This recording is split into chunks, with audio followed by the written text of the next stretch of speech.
Thank you everyone for showing up. This is a great crowd. Very, very impressive. Really appreciate you coming out. Yeah, I know I look like /fucked Willy Wonka. That's a 70s and 80s joke, Travis. All right, try to keep up.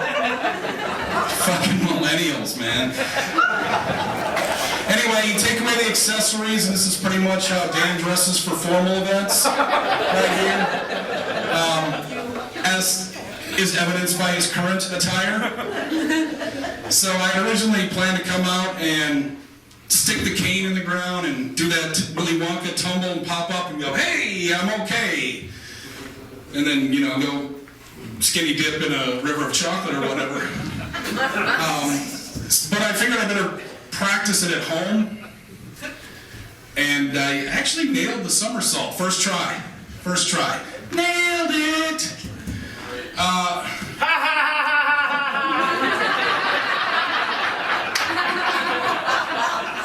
Yeah, I nailed the somersault, but I shit my pants. That's the story, and I wish that wasn't true, but that is actually the truth.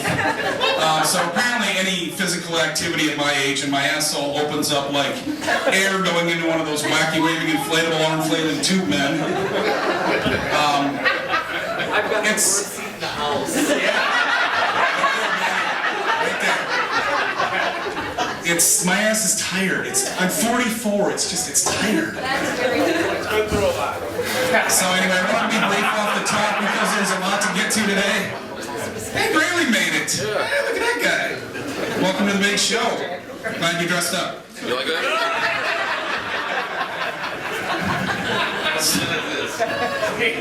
All right, buddy.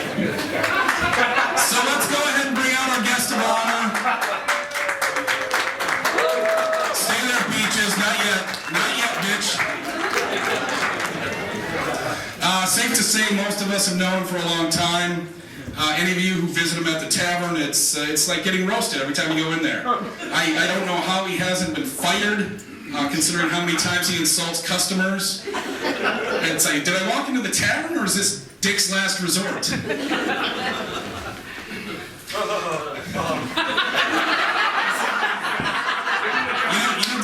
You still have to come up here, so I need that shit right back at you in spades, man. Spit this fuckery. I'm putting the jokes back in that I cut about you. Anyway, so it's only fair that we roast Dan tonight. He insults, he derides, he belittles, he condescends, and yet look at all these people that came out for you. For you. It's free drinks, right? Speaking of coming out, Dan came out of the gay closet decades ago. Perhaps now it's time for you to come out of the grateful closet. We're all here for you, you narcissistic little sack of panda fat. Perhaps a little gratitude is in order for this event. He's a fucking asshole, but he's my kind of asshole. Ladies and gentlemen, Dan Peaches Needham.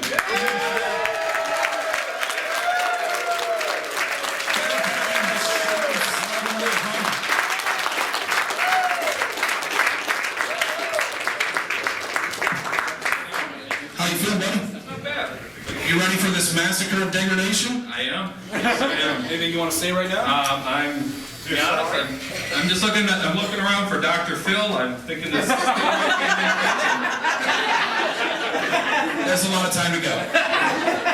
Don't laugh. He does group interventions. It may turn into one. All right, go ahead and sit the fuck down, you gunny shoe of melted Skittles and pork rinds. Madison, would you mind getting that hat and glasses that we need Dan to wear? There you go, Peaches. Oh, nice. All right, put that on. Sailor. That's the saloon. That's the. He likes Avery over there.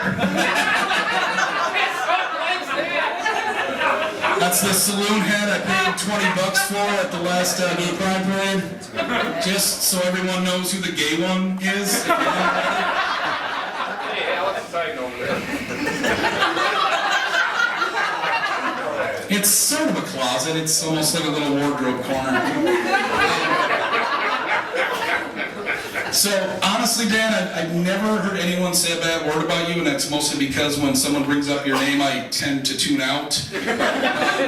Which is much like what I do with your drunken storytelling, which is boring, goes in circles, and never fucking ends. You guys, most of you know his drunken stories. They start like this. Hey, I'm just saying straight up, I'm just saying. And then he goes on with the first 25% of the story. Straight up. I'm just saying. I'm just saying. Straight up. And then he repeats the first 25% of the story, and 10 minutes later, straight up. I'm just saying. Straight up. I'm just saying. Where was I? And at this point, you've pretty much tuned out and you're watching whatever's on the TV, even if it's gay porn. Oh, for the purpose of this conversation, this is taking place at the world-famous Brass Rail, hence the gay porn. So every now and then, Dan's telling us stories, you look over, you nod, then you turn back and enjoy a nice Brazilian rim job.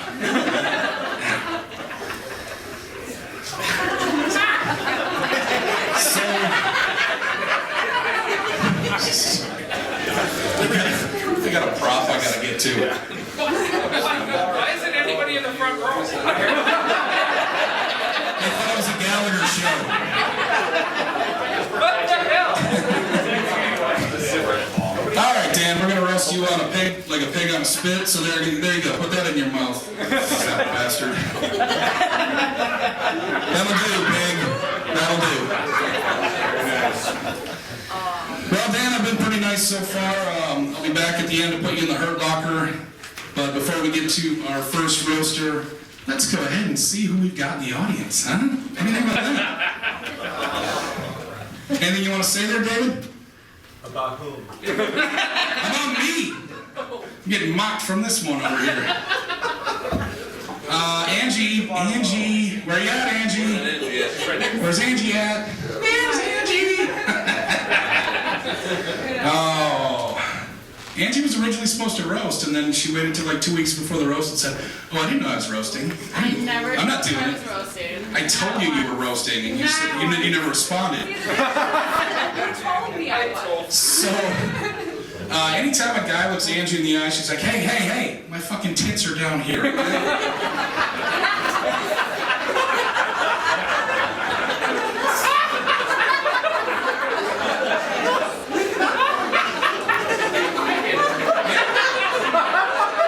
It's not highbrow stuff. Angie's never seen a white cock. She didn't want to. No, actually, I don't think she's ever seen a white cock. That's pretty much where the sentence should end because she likes some dog. She likes some dog. Dan, I heard Angie is actually considering getting her breasts enlarged because she's feeling a little threatened that your tits are almost as big as hers now.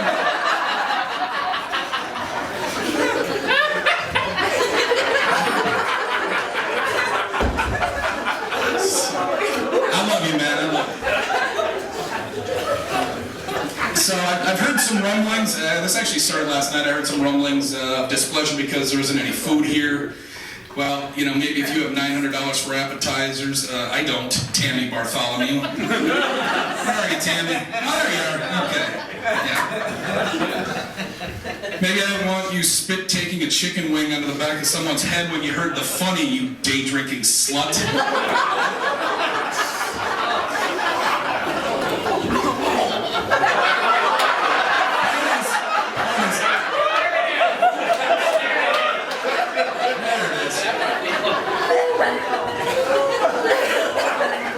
Tammy, maybe you should have stopped off at McDonald's and got yourself a Big Two.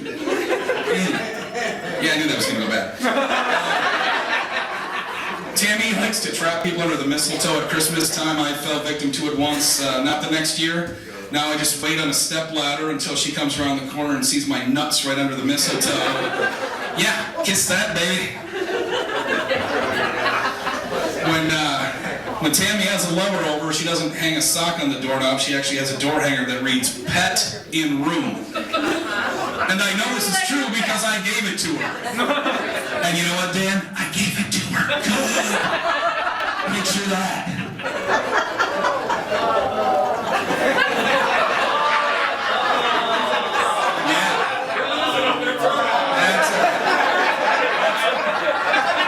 How bad can 2 minutes be, right?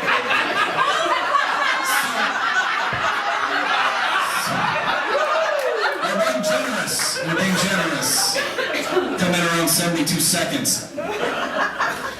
Mike Lundell, did Mike Lundell make it out of here? Mike? Mike Lindell, I don't think so. No. Motherfucker.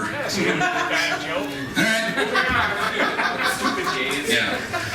Eric Bevemus wanted to be here, but he's currently drowning in a pool of cum on a fabulous gay cruise. That's a black light nightmare right there.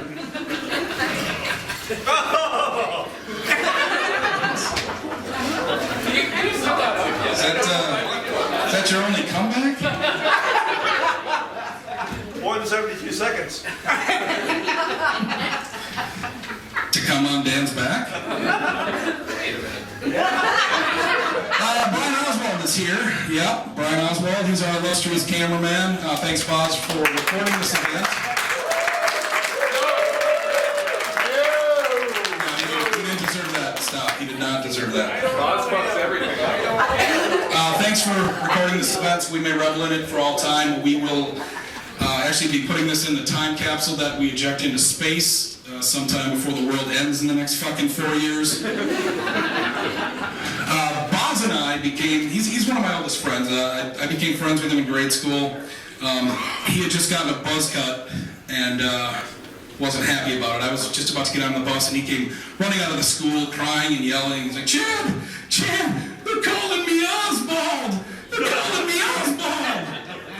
So I brought him to the back of the bus. I cradled him like Joe Buck, cradling Ratso Rizzo at the end of Midnight Cowboy. See, the thing is, Ratso died. Boz didn't. So I've still had to endure this excruciating 40-year friendship with a guy whose only joke is about a yellow ping pong ball, and it's not funny. It's not funny, Boz. Hashtag stupid Boz. Chris and Michelle Minard are here. Where? They're right there. They're right there. I was gonna leave you alone, and then you got in my kitchen last night. Oh, Michelle, mistake. You guys, I love you. You're probably one of the weirdest fucking couples I've ever known. But I do know that you two have a tremendous love for one another to the point that it's almost inspiring. But your sex has got to be some scary next level American Horror Story kind of shit. You know, like leather masks and butt plugs and ball gags and fake blood and animal skulls and Japanese spin fuck chairs. I mean, I imagine 50 Shades of Grey ain't got nothing on you. Come on, party tiger, you know it's true. Hey, Mike D? Mike Dolan? Where's Mike D? I saw him. Can't see his head. Hey, there's Mike D. He's hiding in the closet too. Mike, you know there's a school like a block over, right? Are you sure you're in compliance with your court order? Hey, Paul Skrypek is here. Look at that guy. Wiley Skrypek, my brother. Skrypek is currently working on an app called Skrype, which you can have a video chat with him where he's nude and tucks his twig and berries between his legs and dances awkwardly to the music of Bjork until the Dorito dust falls off his man tits. Save the Dorito joke. Yeah. You got it coming, sonny. Hey, I know it's a very Brush him off, get him ready. I know it's a very specific fetish, but Joel's got to have something to jerk off to. Say one funny thing. There won't be that. All right, Greg Phoenix, where you? Oh, there's Craig. There's Craig. Don't be alarmed to white people. That's why you're smelling weed and cocoa butter.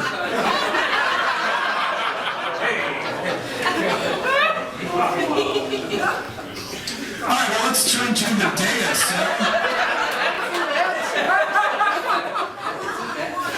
Look at this disgusting dais. It's like a bunch of guys that volunteered for a police lineup in Hoboken. Hoboken's not bad. You haven't been to the places I've been in Hoboken. You guys look like you would bare knuckle fight in an alley over stale donuts. Yeah, I knew that one wouldn't land either. It's like the evolutionary chart if it's stalled out at Cro-Magnon. Right there, stalled out right there. Over 2.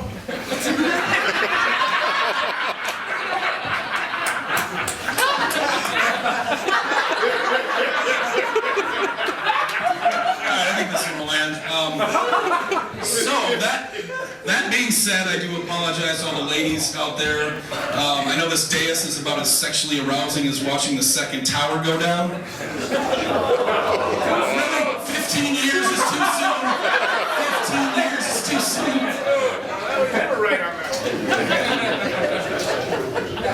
All right, it is. It's time to start roasting this spunk bubble.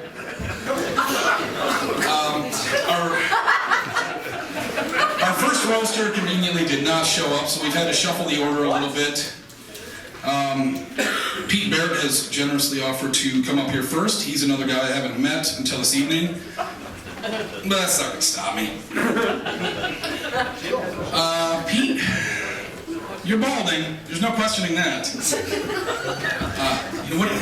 My question is, what are you going to do with this little tuft on top? What is that little island there? What does that do? Are you going to eventually grow that out and pomade it into a unicorn horn? Or is that just like a little soft nest for wayward wood ticks? You know, you kind of look like the high school teacher that everyone has suspicions about. You know, the kind of guy with a windowless van, night vision goggles, and a tranquilizer gun. Alright, so...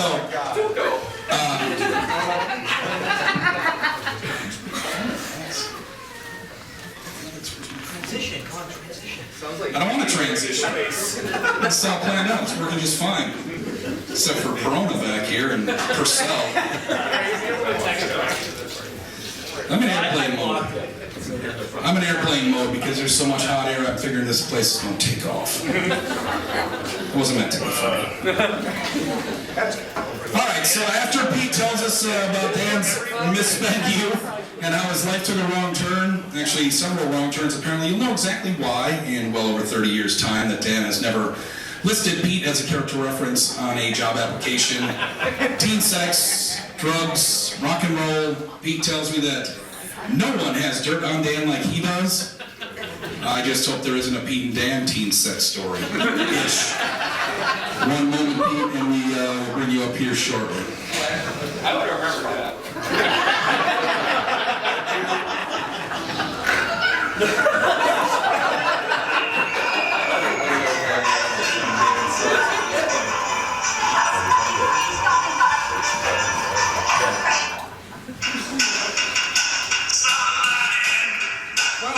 Turn that down a little bit. I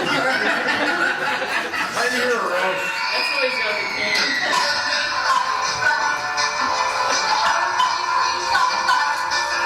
What the fuck you do this professional?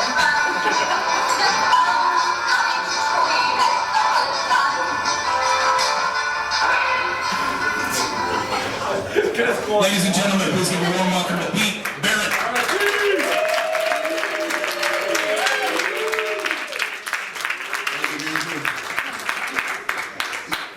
What Major said is true. If Danny were ever named to a high-level cabinet position by some president, secretary to the Department of Mixology perhaps, they do that FBI background check. All they gotta do is come and talk to me, and after 5 minutes, those agents will be walking away saying, oh, man, that guy's got way too much blackmail possibilities. He's getting crossed off the list right now. I met Danny at the end of grade school, and we got to be real good friends through high school. And I don't want to shock anybody, but occasionally when we got together, beer was present. It's true, it's true. The rumor was that the owner of that East Side liquor store at Maryland and Clarence, that we put 2 of his kids through college. That was just a rumor. It was only one, and that was community college. But Danny and I would be having a couple of beers at his house, and sometimes he'd say, "Let's give the dog beer." He had this demented dog named Monty. And, he was demented. Dead now. It's dead. And badly decomposed. Someone remind me that dog is dead. So Danny put beer in the dog's dish, and it took after its owner. It lapped up every drop just like that. And then he'd say, "Oh, we gotta take the dog for a walk now." So it'd be dark now. We'd go to a Phelan golf course. And this is about the time the automatic sprinklers would come on. And that dumb dog had watched that sprinkler coming around. Right before it got to him, and tried to fight it.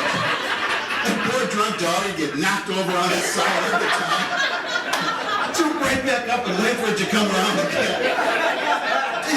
He thought that was just the greatest thing. That was a riot. It was like a nighttime Caddyshack for us. One time a few of us were having beers at Danny's, and we got a little hungry, decided to get some burgers, and hey, let's go down the street to Burger King there. This wasn't a problem on the east side in the early 80s. A few 17-year-olds drinking beer, walking down Maryland, it wouldn't bother you. So we go to Burger King and we get our burgers, and we knew they wouldn't let us drink beer in the restaurant, but they had these patio tables out in front. We said, well, we'll meet them halfway. We'll sit out in front there, eat our burgers and drink our beer. So there we were, being well behaved, and that a-hole manager comes running out after about 3 minutes. "You knuckleheads, get out of here." We were just so indignant at the way we were treated. But Danny, he could cause murder and mayhem even when he was stone cold sober. He had, of course, his 3 sisters, hair of gold, like their mother. And the next oldest one, Stacy, who unfortunately recently left this vale of tears, was an attractive lass. And there was a young fellow who, no doubt, in order to ingratiate himself to her, offered to take Danny driving. He had just got his driving permit. So they go out driving. Yeah, there's some incident, maybe in an alley, he's turning around, backing up, whacks somebody's garage, and the guy he's with says, "We gotta get out of here. I got my license revoked." No, we took out a chain link fence too. Hey, leave the material to me, all right? Material.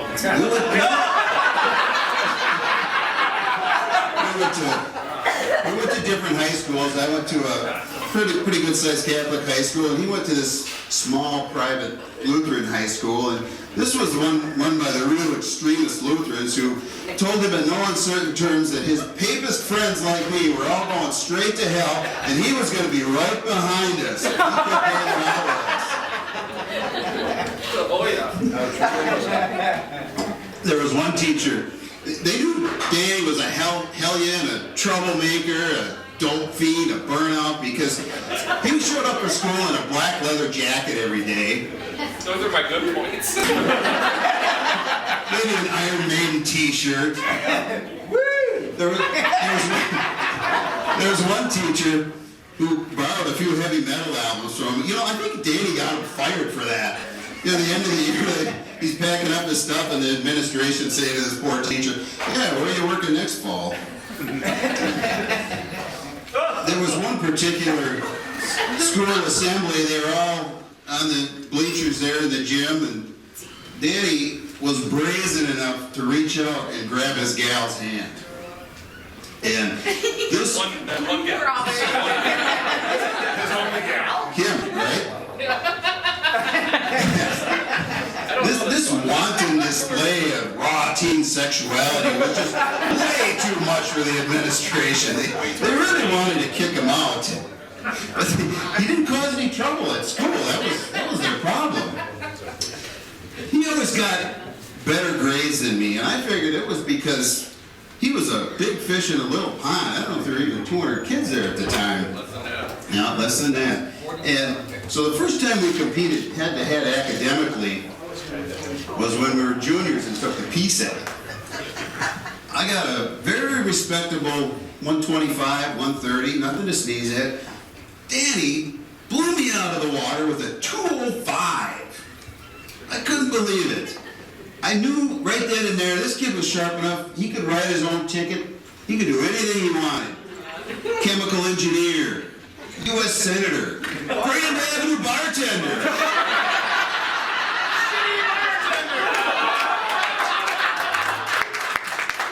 That was his oyster.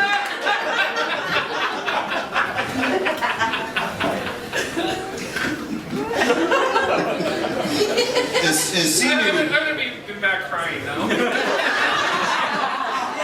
as senior year wore on, While you're doing that, look up how to make a Manhattan.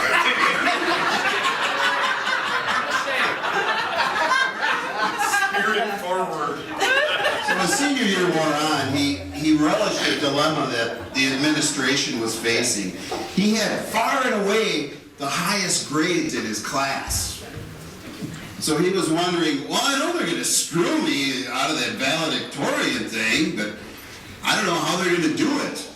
Well, what they did is they found some arcane language in the archives of his high school and dusted that off, and it said that the valedictorian wasn't just the person with the highest grades, it was also somebody with good character, high moral fiber. You know, right then and there, he was out of it. That is a true story. Oh, this is all true. So it was about this time Danny took to buying what he termed disposable cars. He'd buy a car for about $200 and drive it for several months until it needed a couple $100 repaired, and then he'd just junk it and buy a new one. So he bought one of these one time, and he says, "Well, I'm gonna christen this." Do you remember? No. Robocar. God. Yeah. So he gets this cheap $2 bottle of champagne. Some of you might remember when cars had chrome metal bumpers. And he takes his bottle of champagne and he says, "I christen thee Robocar." Boom! And the bottle just bounces off that bumper. He looks at it, tries it again. "I christen thee Robocar." Boom! It bounces off again. And my wife says, "Oh, any harder, you're going to knock the bumper off that piece of junk."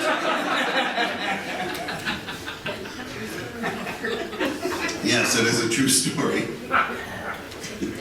You know, he did well on the PSAT, but I don't know, the math part he must not have done that well on, because there was a time, he was about 16 years old, and his sisters are talking about something, and he's like, what are you saying? And they're saying, "Oh, don't you know, Mom and Dad had to get married because Laura was going to be born." And he just, "What? Huh?" Let's see, my oldest sister's 20, my parents are celebrating her 19th anniversary. Huh.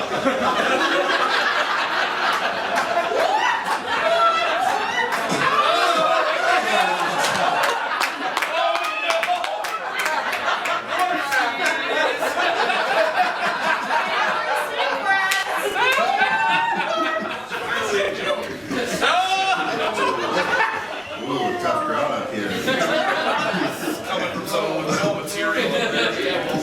Well, I can see I gotta wrap it up here by the look at Major's eye here. I really wanted to tell you about the time Danny was at Buddy's cabin and walked around talking to everybody for several minutes before he realized he was naked as a jaybird. That'll have to wait. And then there was the time that the cute blonde gal he had just met a few hours before, and one evening about 11 o'clock at night they decided to turn Phelan Beach into a nude beach. But, you know,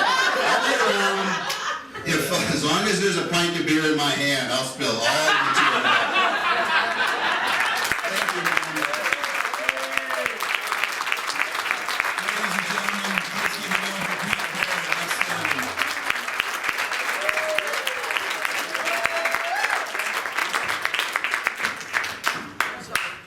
Where did Tammy go? Tammy, follow me. Drinks. Well, she's in the All right, well, when she gets back, let her know I have a snack for her since she was bitching about food so much. So we're going to get on to our next roaster, which is David Perona. This little punk that's been making noises back here. He's making... It just went to. So is he jumping out too? Everyone's jumping shit. They just figure... He went to the Well, girls' room. Let's take a shot at the people who are actually speaking and then Let's fucking make a couple bail. announcements. Apparently, Dad would like to make a couple announcements. And he picked cheaters. I actually do need my cheaters.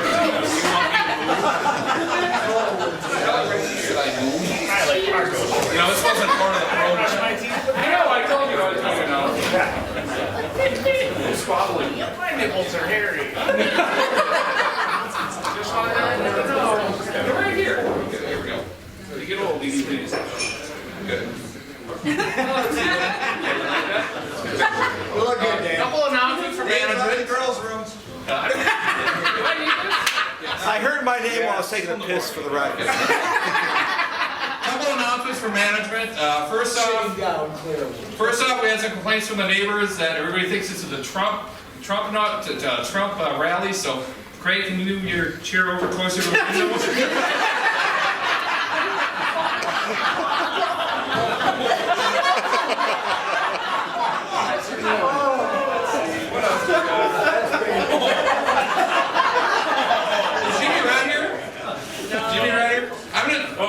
I'm gonna do this anyways because Jimmy Red deserves this. Okay, we're not responsible for your seating. I apologize if you're behind Mikey D's big balloon head, or Tammy Bergen's large box, or Jimmy Red's huge ego.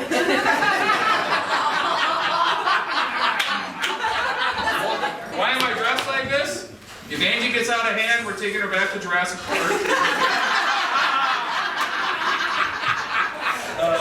Let's see. Is Paul here? Paul Brennan? He will be. He will be. Okay, I can hold off that one.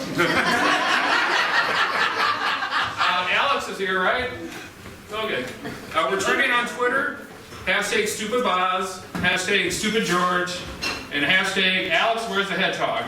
And that's not anywhere near as dirty as it sounds. I think that's it. We showed up again. All right.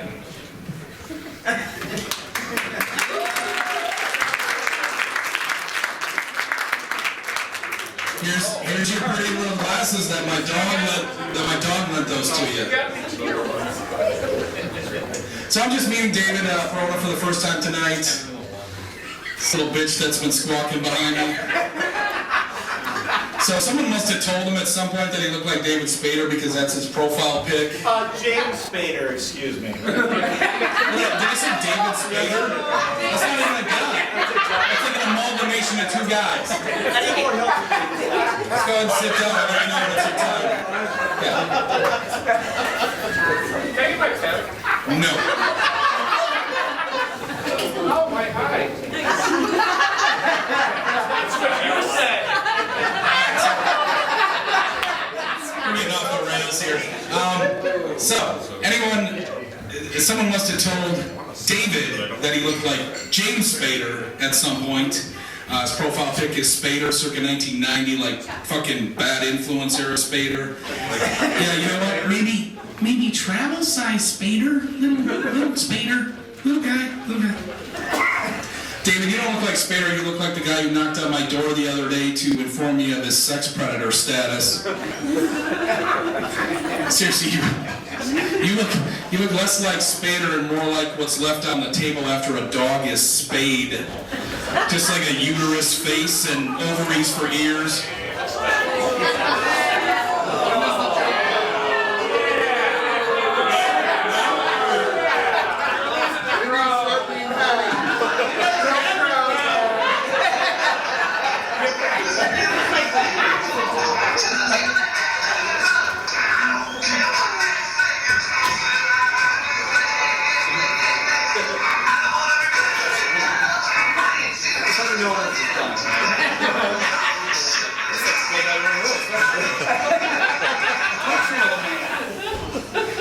Ladies and gentlemen, warm welcome for David Spader. David Perona, ladies and gentlemen.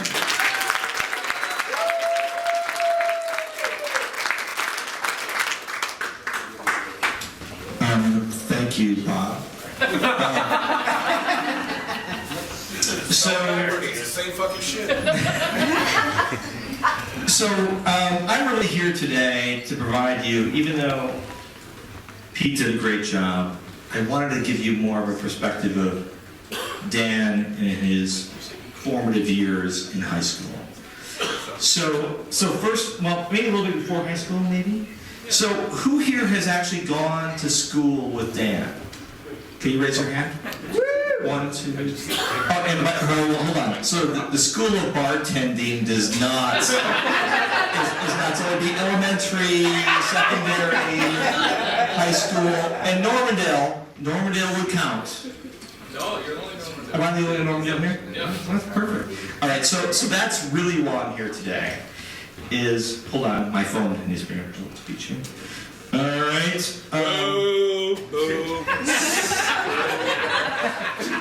And by the way, all your comments are hurtful. So the comments, just so you know, this is really about Dan today. It's not about us hurting each other. It's really about us talking about Dan. Man love.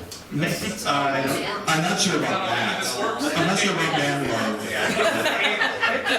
Right now. Who the fuck is Dan?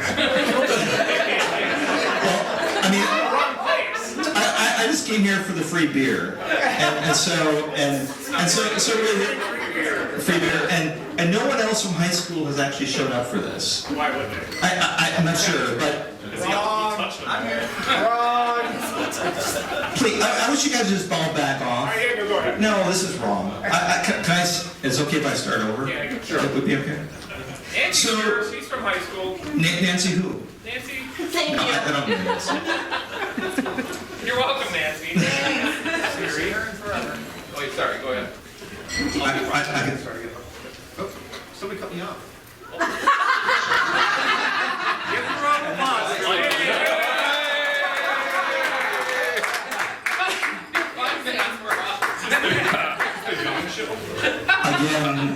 Again, I'm so sorry, Dan. I had rehearsed all this, and it's not going well. You're gonna be better than Graley. Let's keep the bar at least somewhat high. Starting to feel bad about mocking me now? No. At least at a 70% laughter rate. Okay. All right. So, anyways, I came here today because so there's no one from high school except for like 3 of us who are here. And was it Siri? Siri's here. Siri's here? Great. Oh, nice to see you, Siri. I remember you from high school. And Dan Ball had a lot to say, great things about you, but I mean, Tony was really, he thought you were the best. And he jerked off to you a bunch. Let's leave 3:30 p.m. today before this out. Today, he would still be doing that. That's high school. But really, truthfully, Dan and I were never really close in high school, and that's why I think I'm probably a good pick for this roast today. You know, high school is really a difficult time. I mean, especially for men or boys, right? We're growing, maturing.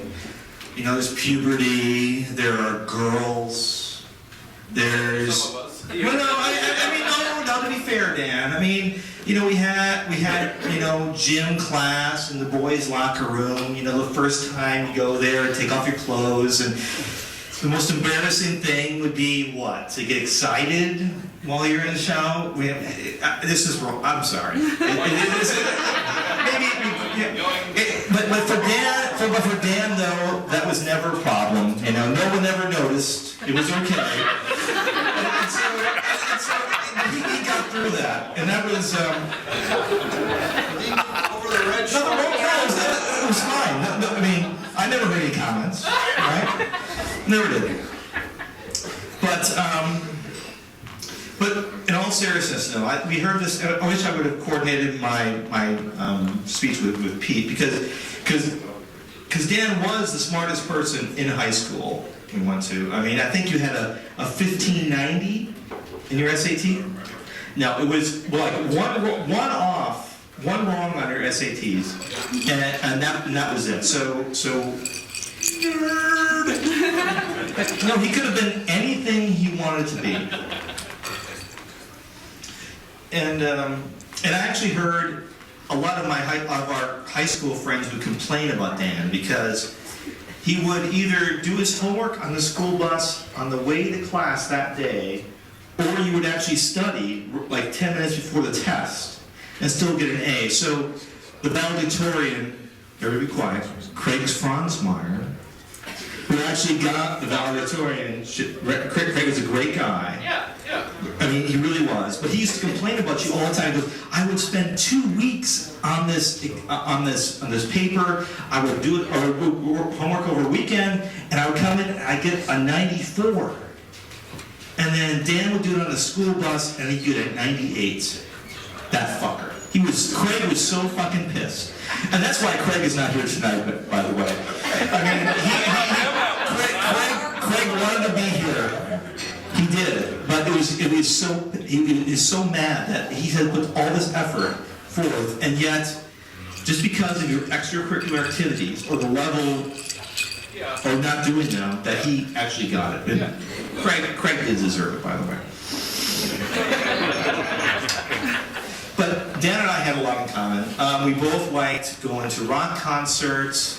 We both liked partying a lot. And I do recall one time that he was making a comment about the women that I hung around with in high school. And this is not the bad one. The bad one is after this. And he used to say, oh yeah, go to Dave's parties, because any woman that would hang out with him would be very loose and be very easy and be a great party.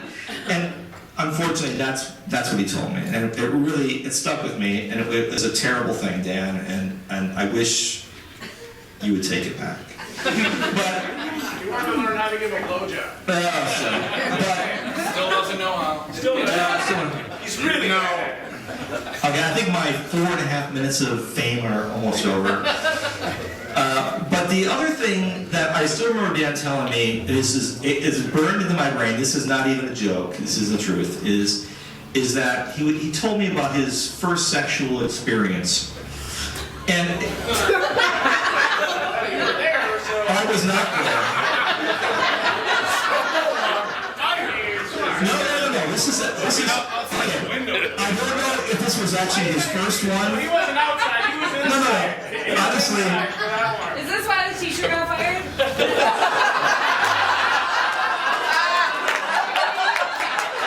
I knew you could do it.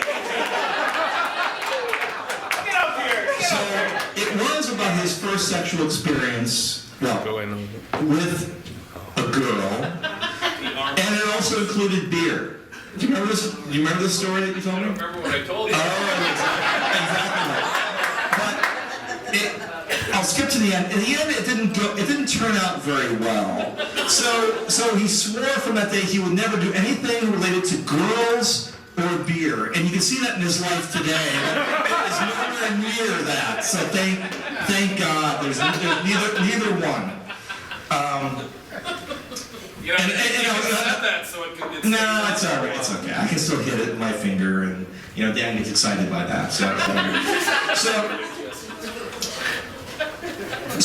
here's the one serious paragraph, and then I'll go back to the truth.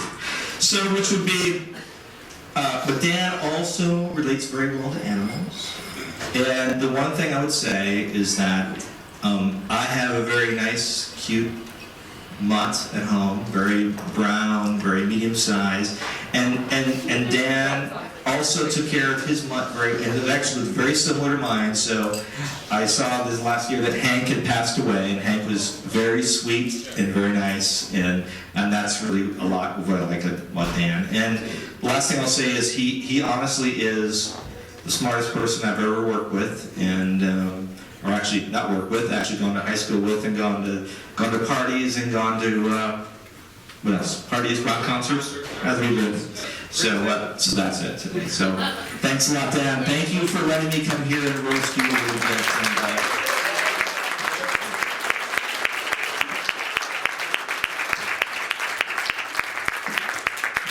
Give me one for David Perona, please. Give me a hand.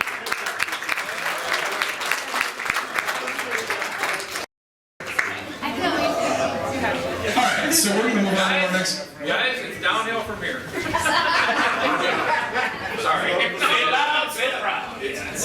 It's downhill from here. There's no question about it. And it's going to take a steep dive right away because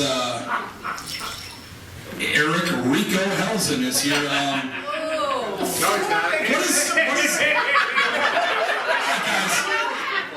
What is this tradition of the person I'm about to roast leaving the stage? You're an asshole. I don't know. Here. I'm going to go down and sit in Michelle's lap for a little while. No, actually, Chris's looks more inviting. Watch the strap on with either one of those guys. Yeah, I just got my asshole fingered by Michelle's husband. You call that Tuesday. I call that I wish it happened every day. So Rico, you're back. Okay, good. You are a sexy beast. Oh, did you guys hear that? No, that. Rico, you look like a photo negative of that dark skinny guy from Boys to Men. That's a 90s joke, Travis. Okay, all right. Just want to make sure you're clued in. I think we moved Joel up right away. This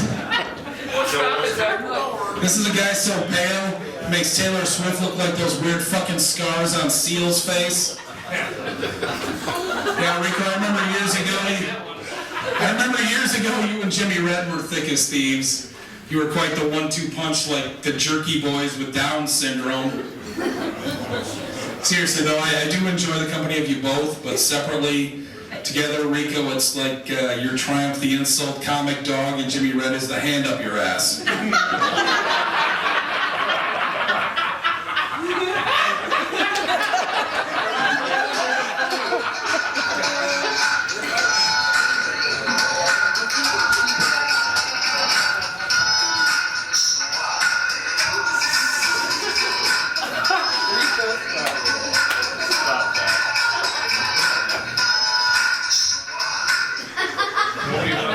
Warm welcome for Eric Rico Hellzen.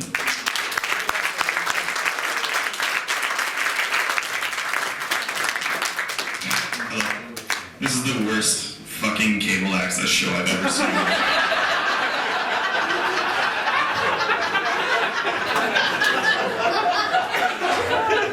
I guess I'll start with Chad. He was like Wolverine, retired, became an alcoholic magician.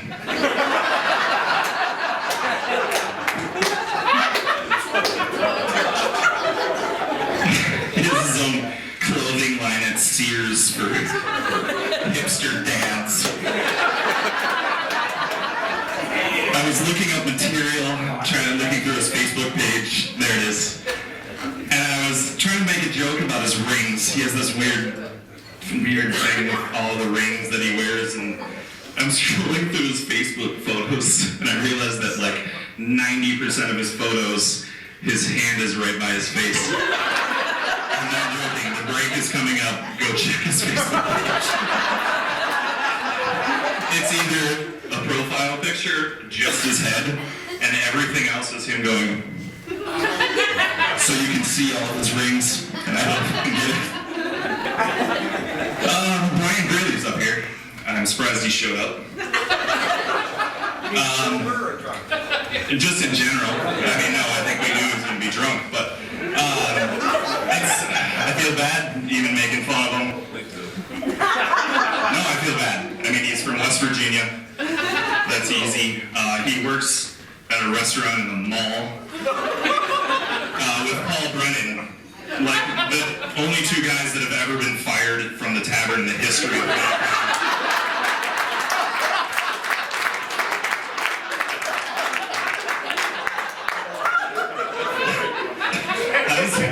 How'd he get fired from the tavern? Fucking Joel is lead bartender there.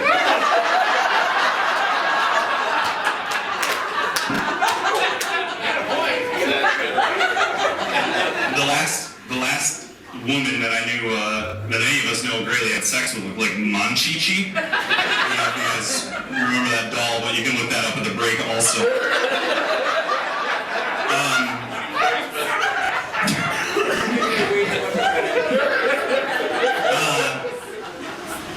Angie. So we were at a friend's wedding a couple years ago, like 10 years ago. There was a bunch of us that shared a room. Peaches was there. I don't know if you knew this about Angie, but she actually invented twerking. It was the first time I'd ever seen it. She did it for all of us. She actually taught Miley Cyrus how to do it. But Miley thought it was a little too skanky, and so she kind of cleaned it up a little bit.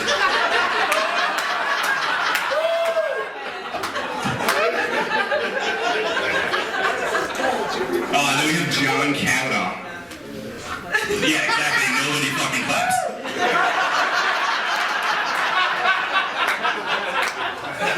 I know John from the tavern. I was having a really hard time coming up with material for him because he's always been really nice to me, and I just didn't really have anything to make fun of him for. And I was like, well, I don't really know what he does. I just see him at the tavern drunk all the time, and every once in a while he's wearing a suit, and then all of a sudden he's like, oh, me and my coworkers just decided to take 2 weeks off. Just because, what do you do, John? What do you do? What I do. Well, that's right, you're a politician. So he just is drunk all the time, and he's the reason we have a Cheeto for president, I'm guessing.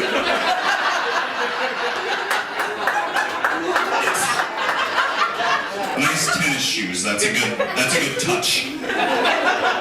Oh, Joel, how you doing, buddy? There it is. That's all I wanted. That's my validation. I don't know if you know this. Joel has two kids, 2 boys, right? Two different mothers. Three different mothers. 2 kids and 3 different mothers. Okay. Either way, I'm surprised that you had sex that many times. But it just proves that nobody would have sex with you a second time.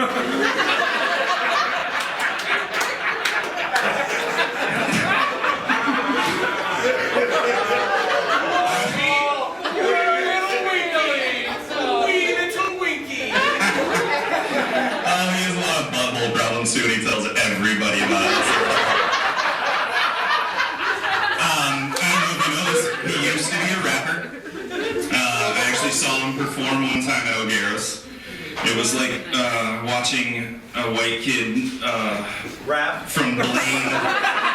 It was like watching a white kid from Blaine perform at his high school talent show.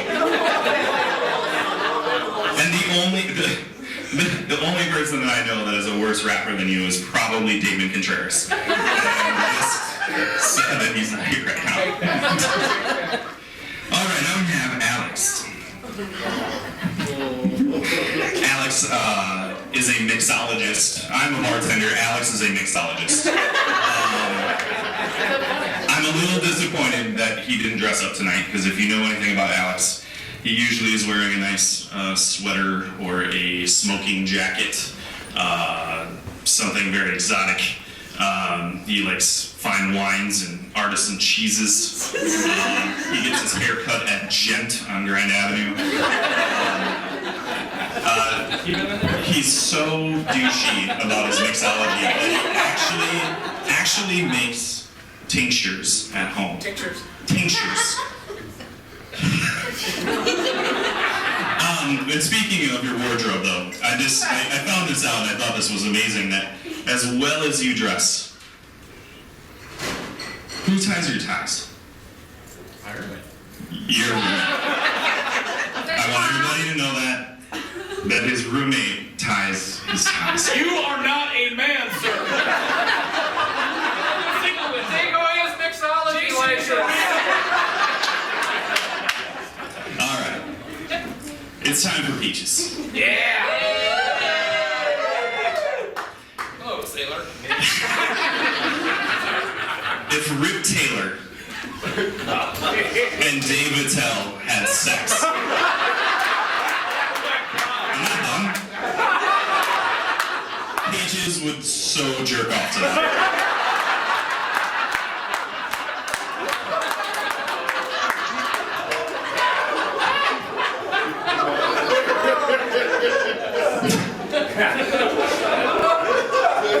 He just got done with a big trip. He drove, I don't know, what was it, 3,900 miles? 3,900 miles, and he hit up 19 states. That's a lot of truck stops. I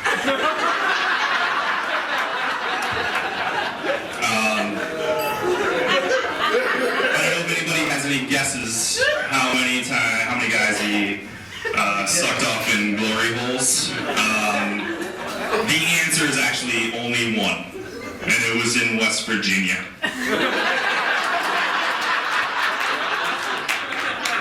And it's, I'm just gonna move on. He has an affinity for tiny Latin men. I don't know if you know this. And it's because the only way he can get laid is by bribing them with green cards. Which,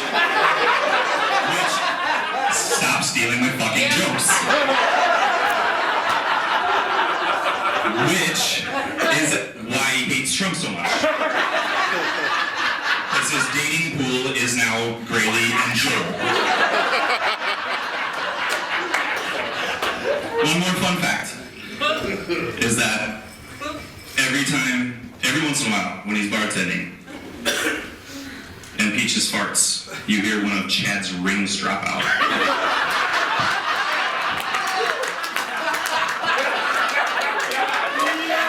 And my favorite part, though, is that Tammy comes running thinking it's a cold.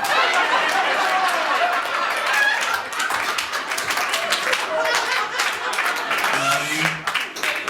Happy birthday. My dad does not love you.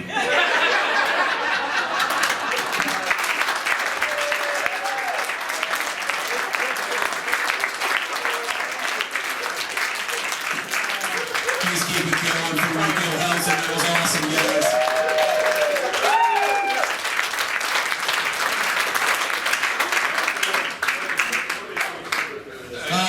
At this point in the evening, we're actually going to take a 15-minute intermission. If you need to use the restroom, go outside and have cigarettes, have sex with them. That's a perfect time for that. Yeah, it doesn't like women. You like women and women don't like you. Oh, somebody overheard that. It was a woman. Thanks, man.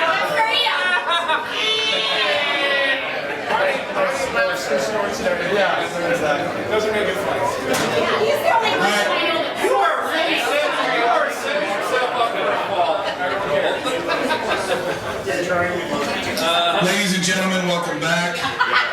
Our next roaster is John Kavanagh. Who gave that woo? What was that, Tammy? No! It was Terry! I feel bad for me to get him positive. He paid Tammy to give him the woo. I mean, he is super sexy, and there's no doubting that.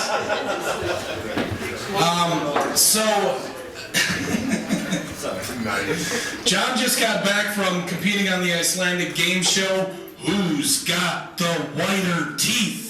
Mike Corwin. 16 episodes against Mike Corwin, and they've all ended in a fucking draw. But John, I never got a chance to thank you for picking up my bar tab last time at the tavern, so thank you very much. You are really actually one of the nice and most generous people I've met, which makes you very, very hard to skewer. Now, that being said, I finally figured out why you've been hanging out with Tammy Bergen all these years. She's your beard. She's your beard, and you are 100% totally gay as fuck. She has a beard. I mean, it's gotta be.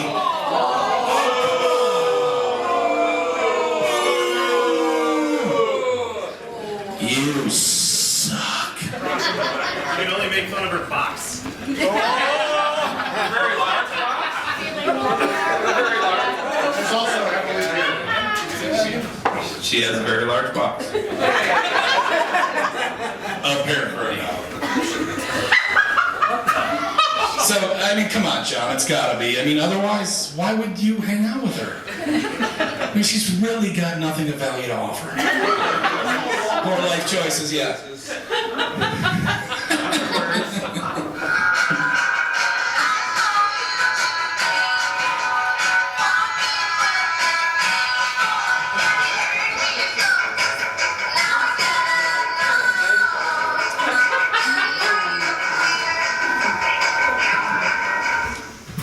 Ladies and gentlemen, big hand for John Kavanagh.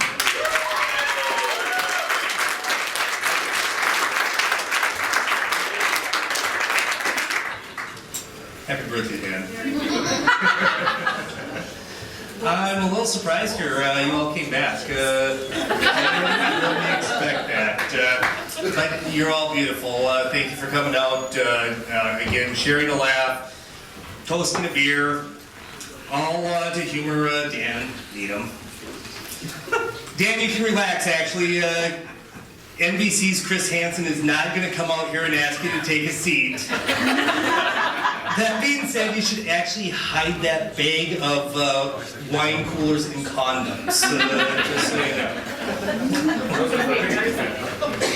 Remember that? Remember that episode? Hey. Actually, you may not know this, but Paul Brennan is supposed to speak tonight, or was supposed to speak tonight. Unfortunately, I mean, he set everything up. He actually wrote his speech, and he lost it. It actually was just a note card with the word fuck on it.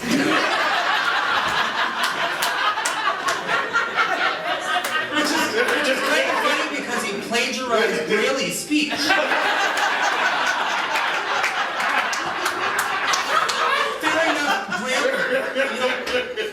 Graley actually didn't have it written down because he can't spell the word fuck.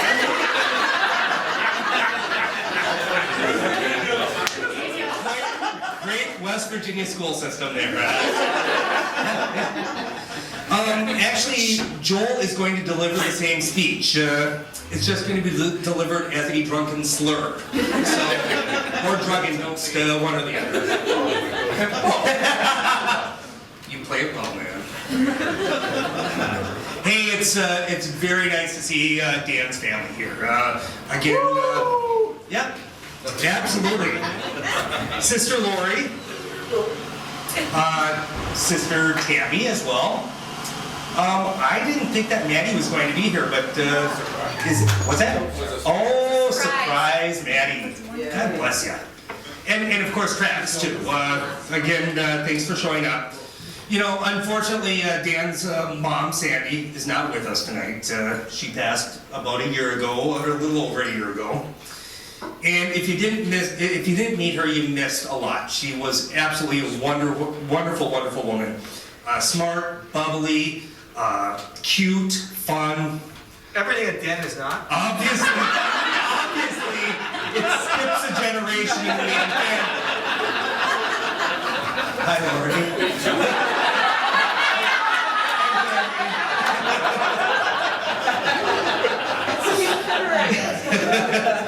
Some of you may not know it, but actually Sandy had a giant crush on me. And she made it well known, because why would you not like this? Constantly hitting on me. Yep. Obviously her taste in men did not skip the generation, because Lord knows her kids, her family have been hitting on me as well. particularly Danny. 4 girls. And Lori. Dan.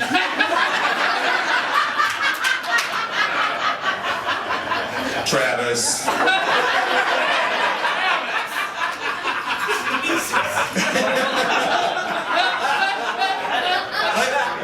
I am John Kavanagh. You probably know me as Tammy and John. Yep. I've known Dan for over 15 years. Tammy Bergen and I have been going to the tavern during that time, and we've gotten to know him. Actually, we knew him back when it was Tom and he and Gus actually rotating shifts. God, we miss Gus. So sad. Am I right, Tammy? I'm right, right? Tammy and I are not married, just so you know. Bonnie, we are not married. I am number one, thank you. We are in a sexless, codependent, alcohol-induced relationship, which is not unlike most of your marriages anyways.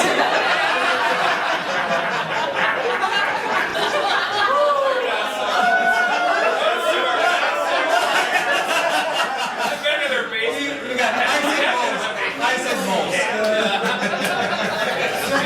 Years back, Tammy is incredibly generous. For my birthday, she gave me tickets to the Bruce Springsteen concert. What a wonderful thing to do. Unfortunately, due to my work, I was not able to attend, and instead she took Dan. So they went to the concert. Not a smart idea. I could do it over again. You say that every time, every topic as well. But actually, Dan and Tammy bonded very closely over their love for White Russians and hitting on young men at the concert. It's true.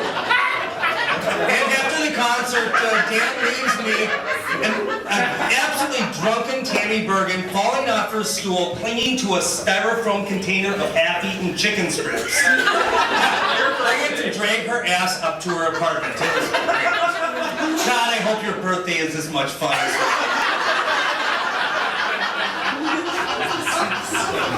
mine. Tammy, I don't blame you if you're mad at me. It's completely understood.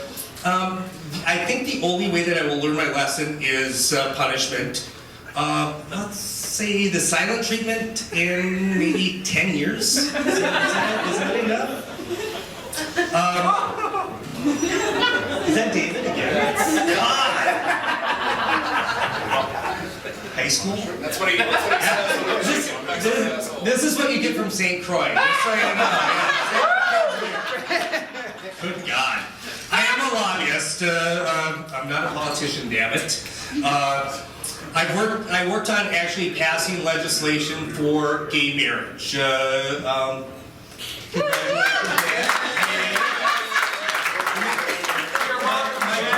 My client was Minnesotans United for All Families. It was absolutely wonderful. Now, obviously, Dan did not have any idea that this was going to happen because obviously he didn't properly prepare for it. Most people actually let themselves go after they're married.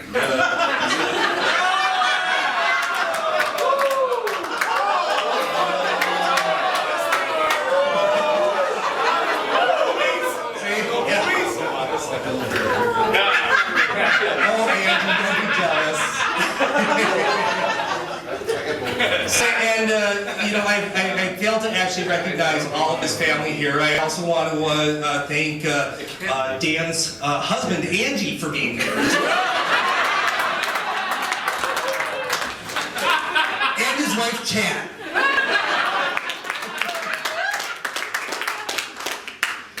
I'm the dude. Oh, you say that. You all say that. Hellzen says otherwise. Dan is not your stereotypical gay guy. I mean, He's gay. yeah, that's what everyone says. But usually you think of clean, stylish, focused on body image, things like that. Hell, we're just happy that he wears a clean T-shirt and pants periodically. Yeah. No, he doesn't. But that means, I'm not being completely fair. Sorry. Quit body shaming me. Someone has to. So,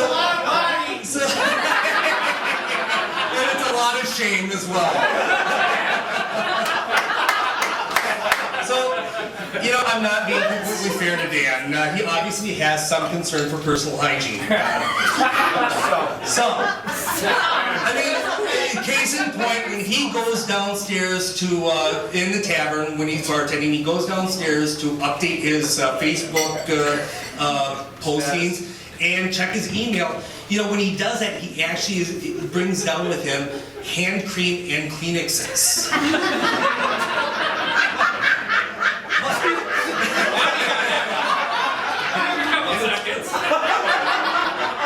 You also drink milk. You drink milk at the bar, and when you come to the tavern, there is a pint of white, clear liquid. Good God, I hope that's milk. He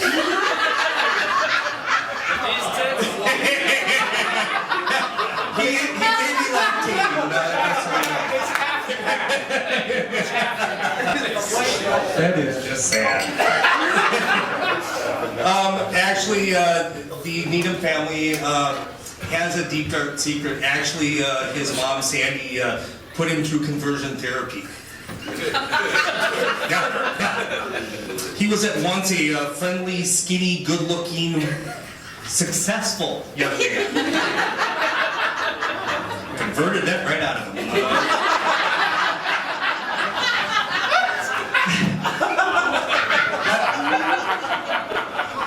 So that be hurt me nice. I don't want to see you being mean. He's the nice one. I already made reference to Dan's fondness for young men, as did some others here as well. But particularly, as someone else pointed out, he likes the exotic foreign nationals. Once when traveling with his mom, he was arrested for trying to bring an exotic fruit across the border.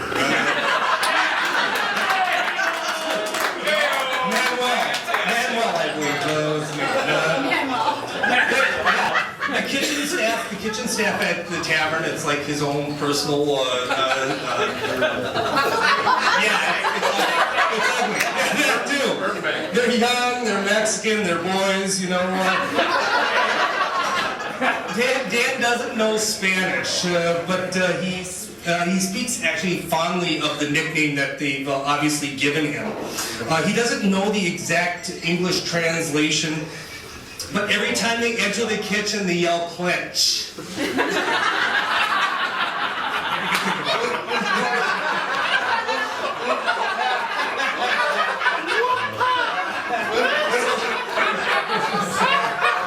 I am right now, just so you know that. Mostly because of Chad. So President, see, there you go.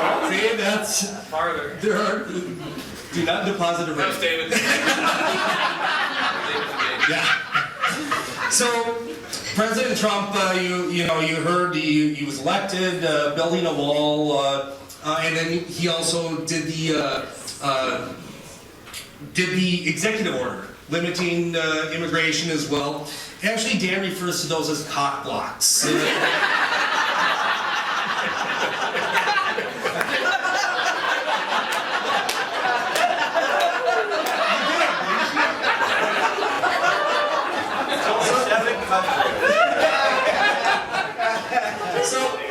Actually, Dan just returned from Trump's inauguration. Doesn't surprise me because actually Dan and Trump have a lot in common. The obvious is they're very attracted to young foreigners, right? Melania, all your crew. Again, as we know, he went to private school, as did Trump. Again, St. Croix is not bragging about it. Seriously, you were denied being valedictorian. Lord. You both dabble in real estate. I think Lisa's here. Lisa and Dan just recently sold a property. Again, real estate moguls of sorts.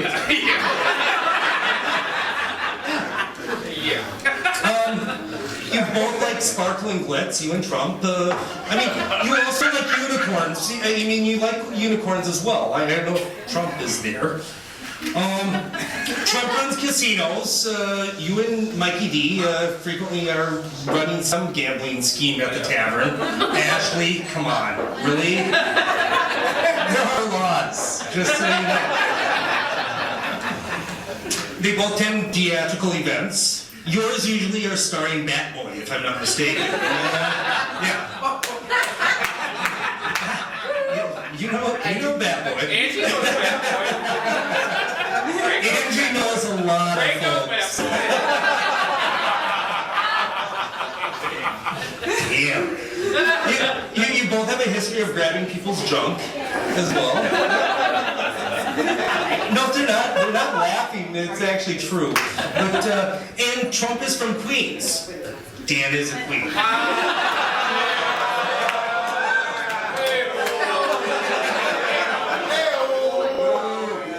Dan, happy 50th birthday, despite your weak pores, your horrible taste in movies, your lame dad jokes, your elevated voice and hand flailing.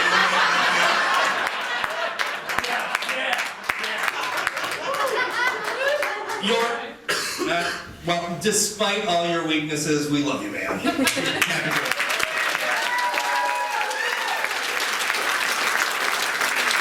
Ladies and gentlemen, keep it going for John Kavanagh. That was awesome.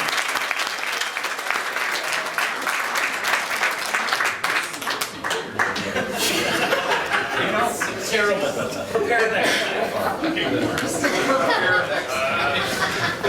John, really good job. Really good job. Our next roaster is going to be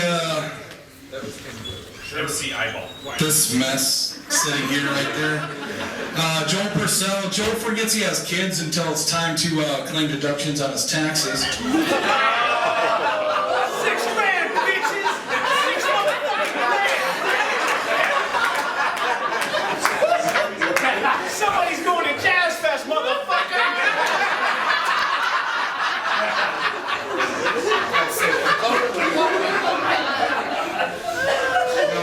Kids are hungry though. It's such a party. Donations. Pretend it's dead. It's not working. Get that all the way in. Joe likes to rub peanut butter on his ass cracks, so when he's sleeping off a 3-day bender, his cat doesn't die of starvation.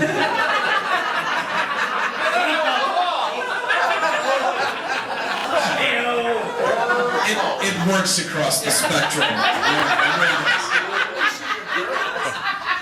Yeah, I'm not going to talk about your turd cutter a whole lot there, Joey Two Butts, but actually a lot of us wish you had never talked about your butt. It is comforting to know, though, that since you're such a fucking pain in the ass, that you actually have pain in your ass. Joel used to think he was a rapper. Well, actually, you were a pretty good rapper. I gotta admit this. I saw you that night at the garage, and you were good. He went by the moniker Eyeball. Now he's got to put cheaters over both eyeballs, so he can just get the wrapper off his fucking Fiber One bar. You know, you may be far younger than Peaches, but dude, you got old people problems. You look like Benjamin Button at birth.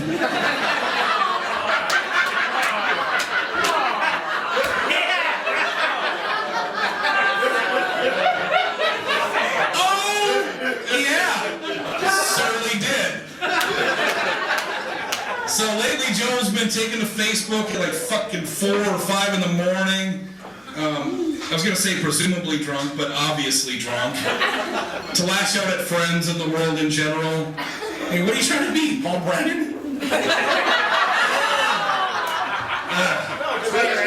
Someone makes sense. Oh yeah.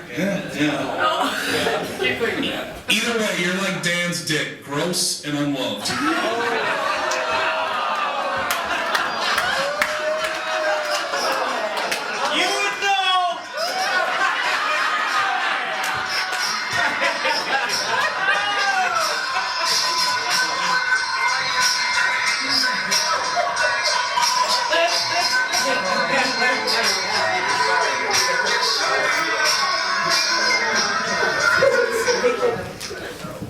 Ladies and gentlemen, warm welcome, Joel Eyeball Purcell.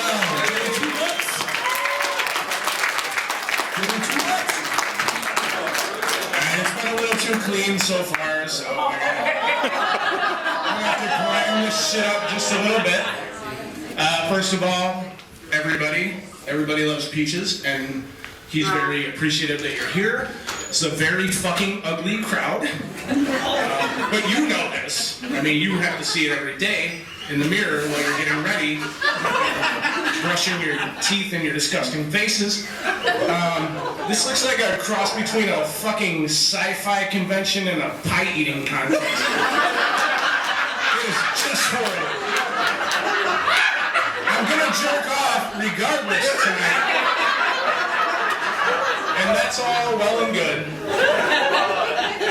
Let me see who's here. Joey's here. He's right here. He looks like a hip fucking pedophile.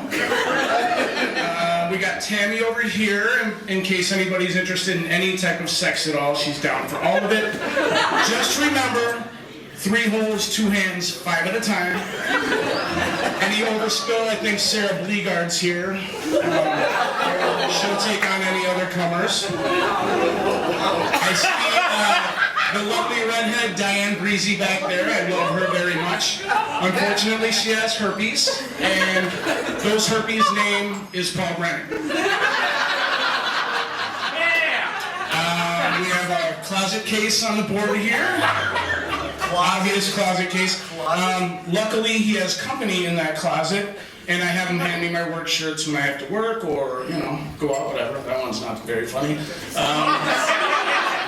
Let's see, Bryan Graley, Southern inbreeding, all that.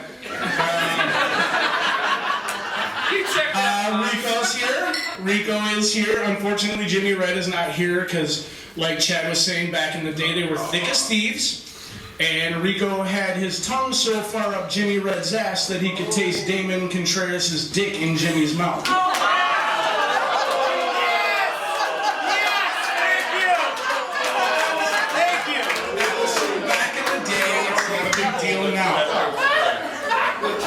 Alex White's here. He could tell you about 25 different kinds of bitters, but he can't make a fucking gin and tonic.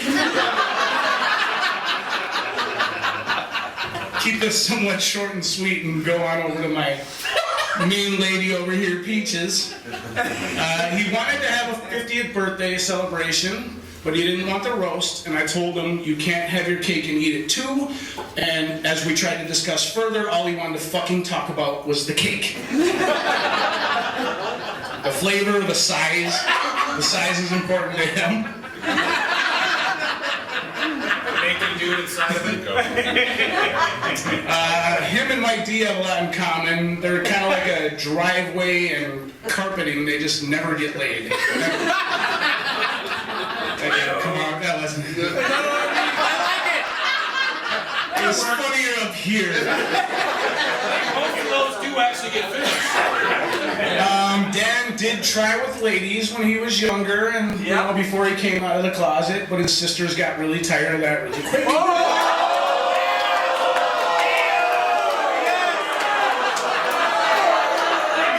offense, ladies, it wasn't your fault. I mean, you know he's fucked up more than anybody. Now he tries with the gentleman. He doesn't know what he likes better, gentleman or bacon, but bacon's something you can actually get. And put in his mouth.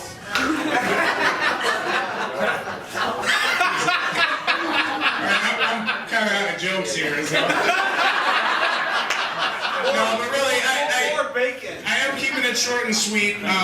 I do love this man very much. Him and Mike D and Paul Brennan taught me how to bartend, and then I learned to do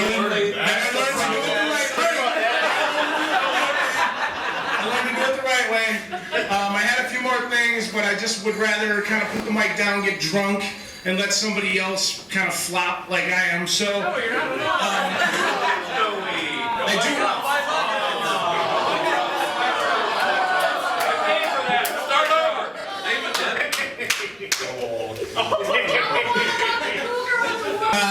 No, he really wasn't fucking funny, and he really wasn't fucking funny. So, I mean, they really was so low, I just.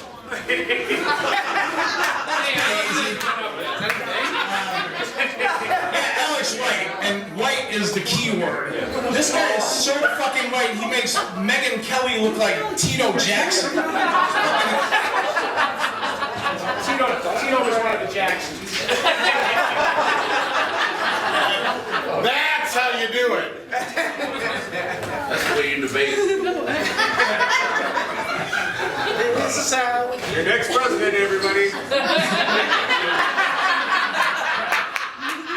This mic is shitty, like Chad Major's chest on a Saturday night.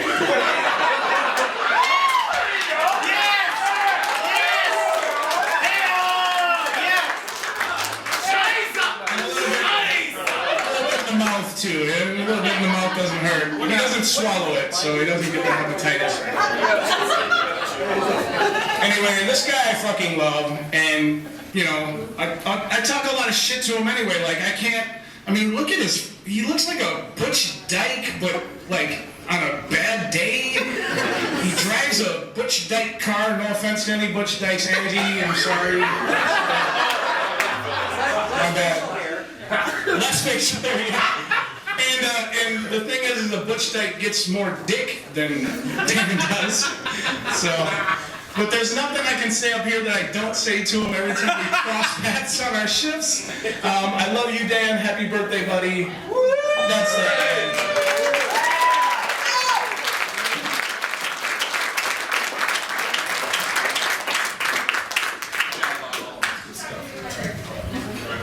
Keep it going there for Joel Purcell. He deserves another one. Because he's so fucking lazy, he just decided, I'm not going to write anything, I'm just going to just off the cuff. But, you know, he can do it with rap, he can do it with comedy. Good for him. So our next roaster is going to be Alex White. Well, no, sit the fuck down. I'm not bringing you up yet. Just chill the fuck out. A lot of people don't know this, but White is actually Alex's middle name. His last name is Power.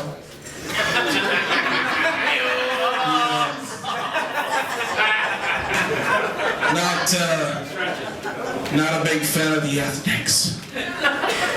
This guy over here. Yeah, Dan loves that shit. We know that. So Alex posted his profile on Tinder, and the only right swipe he got was from a fleshlight.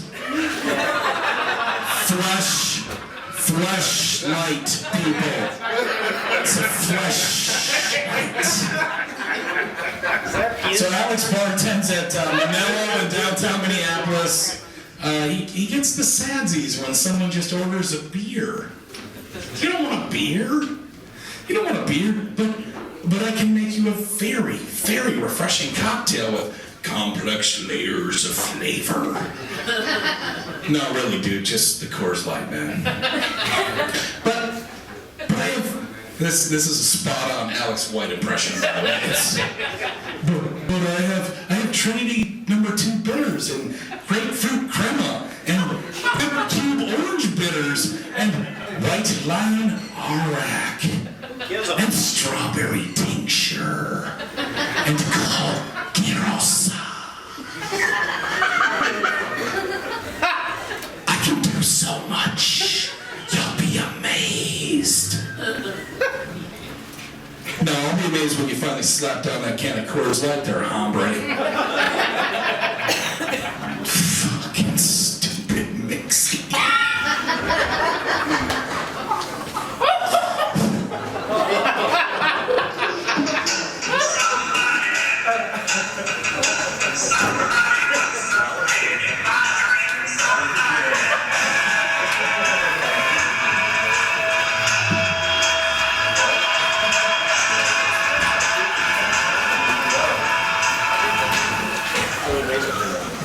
Ladies and gentlemen, big hand for Alex White Power.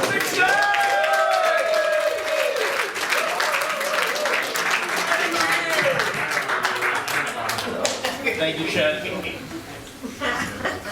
goes out sometimes, I'll fix it. The shittiest microphone. Hey, I read this off. Do you need me to fix it? Yes. It's Guitar Center. I mean, they're awesome. really lackadaisical about what they were doing. Just like, yeah. No, but again, I'm digging this too much. again, the Saturday night. Housewife. Thank you, Chad Major. Thank you so much for setting all of this up. Chad Major, ladies and gentlemen, Dan's ambiguously heterosexual. I do want to say thank you so much for setting all this up. I'm glad that I had the opportunity to say heinous things to Dan and everyone will laugh at them, more so than they normally do at the bar. Chad Major, you look like Woody Harrelson went on the Super Size Me diet after a botched nose job. That's a thinker. Your rap collection is more ridiculous than Pharrell's, and neither of them make me happy. In your high school yearbook, Under the super. Pretend it's a penis. If you're not ready for this, it's okay. It's okay. You can sit down, you can call your mother and get a pep talk. She will tell you that you can do it, and she's gonna be wrong. But she'll tell you you're funny. It's okay. Or she'll say, Alex, She'll say you're funny, Alex. It's okay. That roast doesn't define. Chad, what did you do with that mic before this? Oh, work the shot. Chad, why is there a ring on that mic?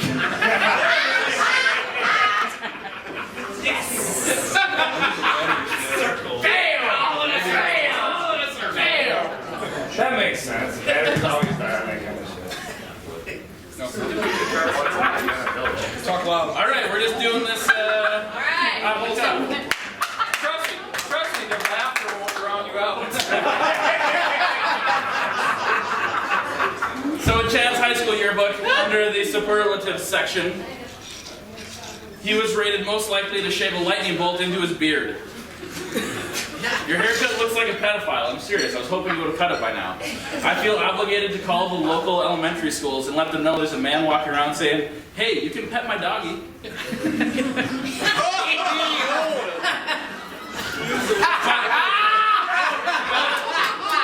Bella, his dog, does mean quite a bit to him, and unfortunately she was sick not too long ago, and I'm glad that she got out of it, because who else would lick all that peanut butter off of his balls? No, we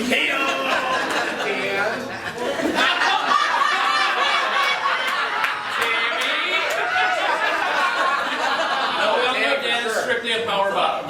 Yeah. That's true. Oh yeah. Is it working now? David Perona, looks like he took off. No, there he is. You fancy yourself a James Spader lookalike. I think you look more like Steve Buscemi. And I mean that as a compliment. Pete, thank you so much for leading off tonight. I don't know much about you. I just had to go off of Facebook and there wasn't much there. I think you look like the nerd from Apollo 13 who saved the world with the slide rule. Travis, no one's really roasted you at all yet, but that's because no one really knows you either. I'm sorry that you have to share genetics with Peaches. I am. And also I've heard you've had to share a long car ride with him as well, which can't be nice. Nope. John Kavanagh, you didn't get to me at all, but that's not going to stop me from getting to you. Get to him. You should feel honored, though. You should, because you wear the bald head very well, and not a lot of guys can pull it off. Like I'm impressed. And they say that imitation is the sincerest form of flattery. How's Dan doing? But in all seriousness, we know you work down at the Capitol, and we're all just waiting for you to bring some little slutty interns up. Whenever you have a chance. Please. No, We could really all use them. Oh, Joel, you can stop making the stupid videos already. Thank you. Star Search got canceled 20 years ago.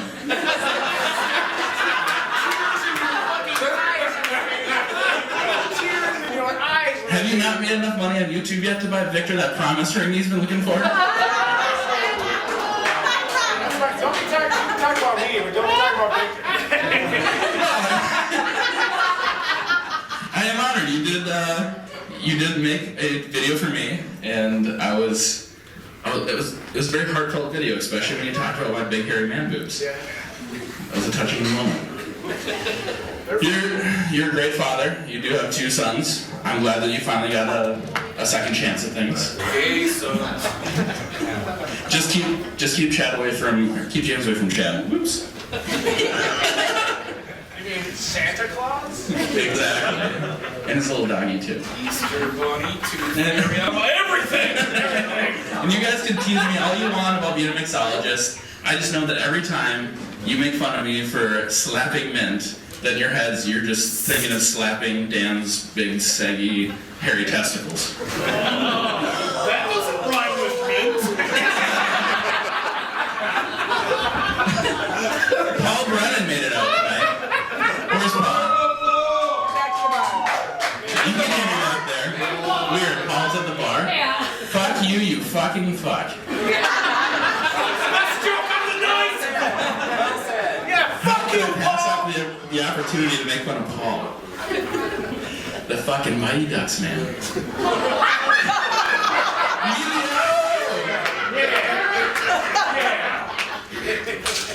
Your most viral picture is the one of you passed out underneath the tavern urinal.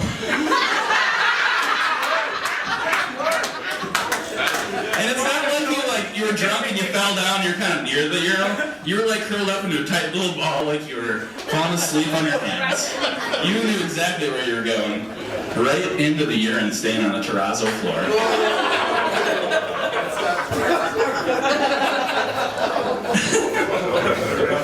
But I shouldn't be too hard on you, Paul, because it has to be very difficult to relive the glory days of your wrestling years from 30 years ago.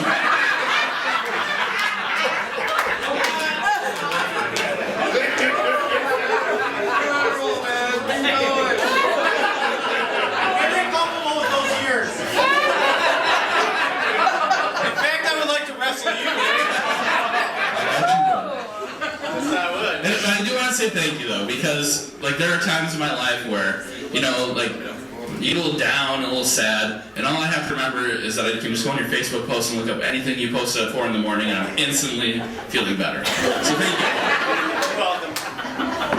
Speaking of heterosexual life partners, Bryan Graley's here tonight. Oh, he made it out. that's it.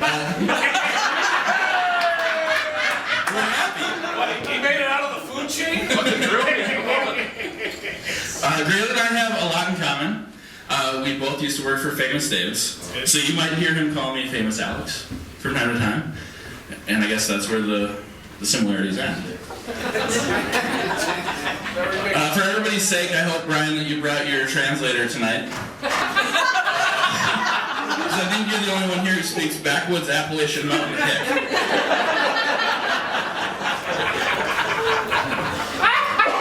Very specific. I was just Sarah Blinkard drinking it. Every year the Graley clan comes to visit St. Paul. Is it every year or every other year? Yeah, close enough. The Ritz Clams goes every year. And it's great. I mean, it's great they come to support here and they get a little bit of culture, you know. But it's really difficult when all of them start flapping their lips because it sounds like you're listening to 4 NASCAR announcers simultaneously calling the last lap of the Daytona 500 in surround sound. It's called Southern Swahili. But Graley has to be careful because Peaches wants to fuck his dad. That's true. I do have a jockstrap fetish. Your dad calls me more than anyone else. His dad calls me more. He wants to fuck. Hey, what are you doing? It's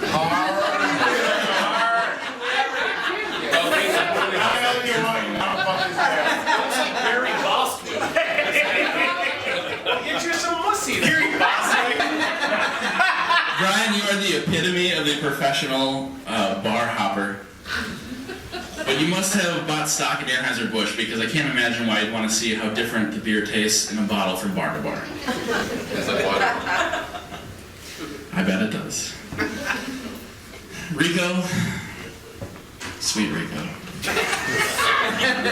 Touch his face. His veins. I'm glad that I went after you actually, because I didn't have a lot written down for you. I had one thing, and then I left a space like "will fill in later?" ? But you are the only self-respecting male I know who drinks raspberry vodka with sugar-free Red Bull. And that leaves the drink after himself. He's a man. He keeps his He tank dropped the fresh. aspartame. Alex, does he drive a Volkswagen Cabriolet? Dude drives a chick car. He drives a chick car. And he called me out for being a mixologist, which is fine. I'm a bartender in my heart. No. And it's hard. No. It's hard for people who are beer tenders to imagine a cocktail. Because bartending your way out of a Manhattan is very difficult sometimes. It's okay. Chirp, chirp, chirp. Are you done? Hey, I have one done. Eric, way to make it angry. That crowd's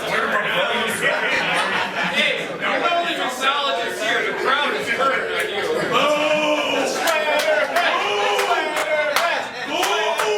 Hey, you had your shot.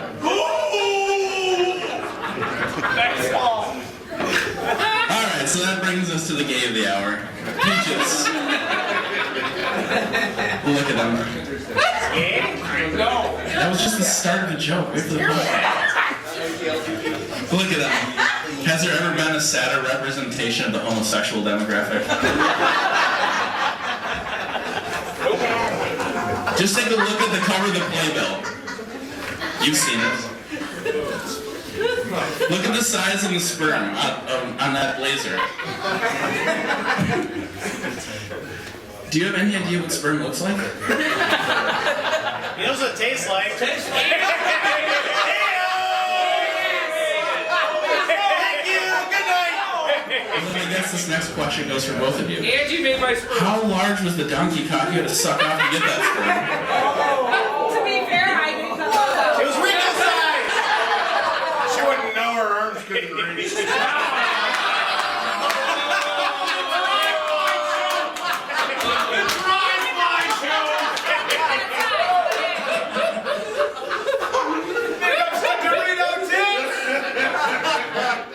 Dan Needham is so gay, he makes glitter straight.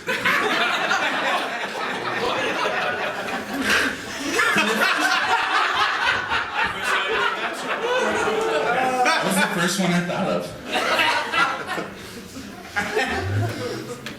For the first 2 years, I went to the tavern. I now lived in this neighborhood for 7 years, so it's been some time now. For the first 2 years that I went to the tavern, Peaches carded me every single time I walked in. And I was young and dumb and impressionable. Not that young.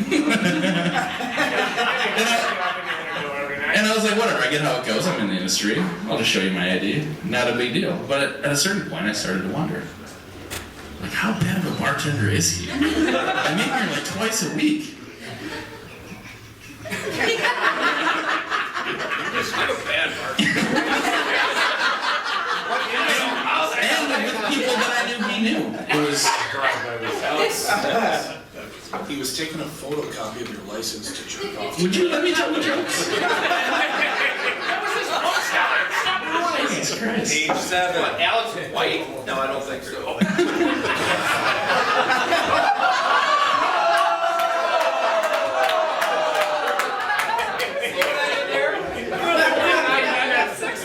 Alex White Power.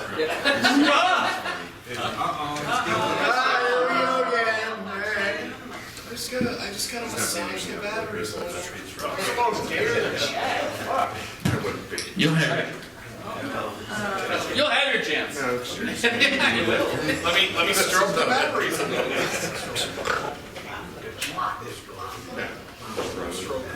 By the way, the wireless mic is my fault, not his, so.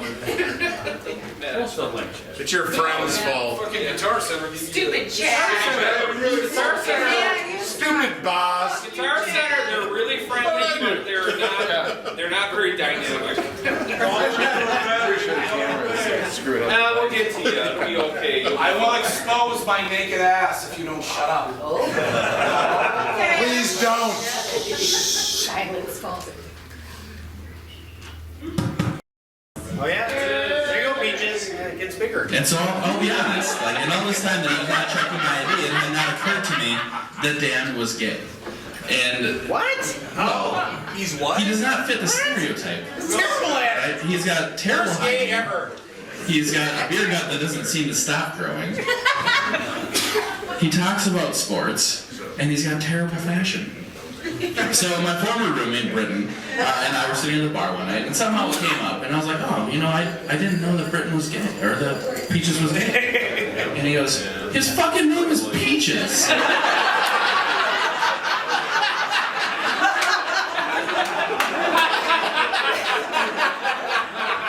And I was like, yeah, I guess that makes sense. You're holding it wrong. You gotta put it in your mouth. Just gotta tilt it towards your mouth. Stroke the base. And then just put your head down. Slowly lean Slowly and then quickly. If you gently cover the bottom of the Slowly mic. at first and then mind the steps over. the bottom a little bit. Mind the steps over. You guys aren't helping. Oh, yes, we are. You have no idea, but yes, we are. So it was then that I realized Peaches was gay, and that he wasn't a bad bartender, he was a good bartender, but he was stalking me via my ID. But the joke's on him because it's my parents' address and not mine, and only recently have they had to stop calling the cops on a suspicious Subaru Outback. Probably trying to hit on your dad. Don't send your mom, really. Fuck you, Mom. Dad's kind of into it. Subaru Outback Daddy's got a new daddy. You know you're not a lesbian, right? Just look like one. How did the interior of your car handle this epic road trip you just went on? How were you able to clean all the ass juice out of it? Yeah. It's an amalgamation of poop and Harvey Tiger was never there. I only think that you had Mr. Bill sleeping there for 2 nights to make it smell a little bit better. Oh, hey, yo, yes, thank you. Yummy. Beautiful, nice. One of Dan's few gay stereotypes is that he does love flowers and gardening and planting and all these things. And sucking Which is good because we need more oxygen. I've been thinking about Not giving any more flowers, please, everybody. No more flowers. Dan considers himself a green thumb. And brown thumb.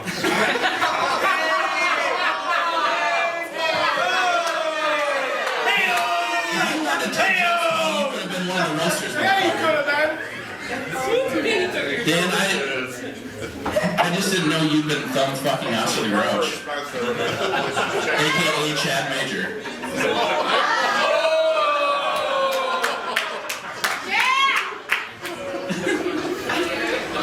Dan is so ugly. It's like he got all the recessive genes. You look like the rape baby.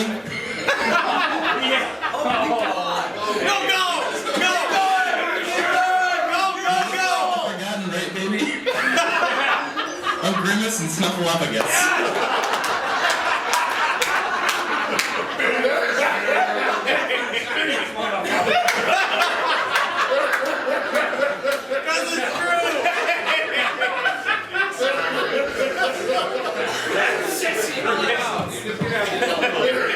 Your parents hold their children tighter when they see you walking down the grocery store aisle.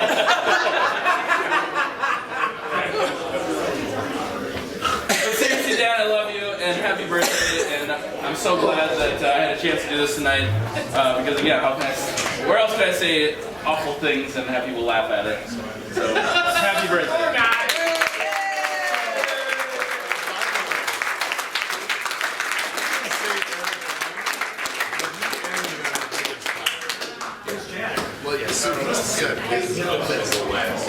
I have one quick announcement. If anybody feels something large and fleshy in their pocket, it's just James Evans saying hi. Yeah, I was trying not to.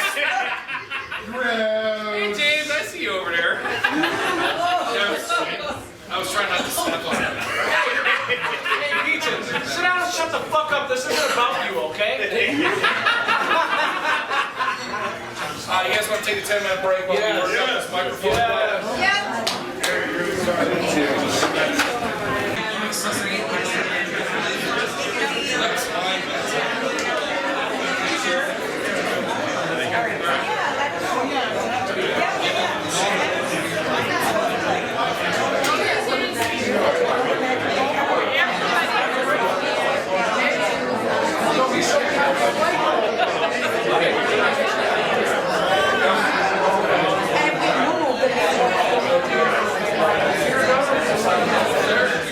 Ladies and gentlemen, if you would please take your seats, we're ready to continue with the roast.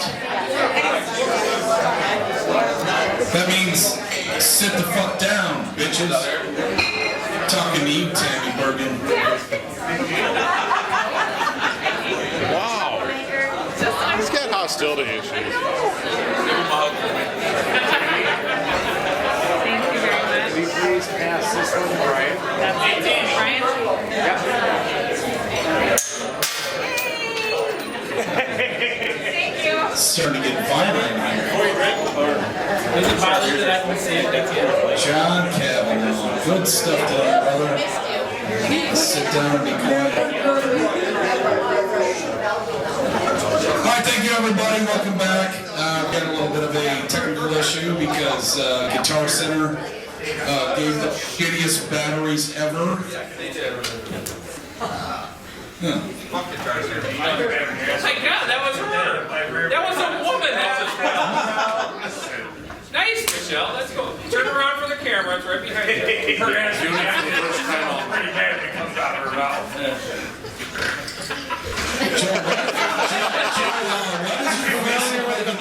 D-zone in Baghdad. Alright, so we're going to bring up our next roaster. I had an accident as a child. I mean, it's, I don't know why you want to mock me for it. We're going to bring up our next roaster. It's Travis Bartholomew, who is nephew of Dan Needham.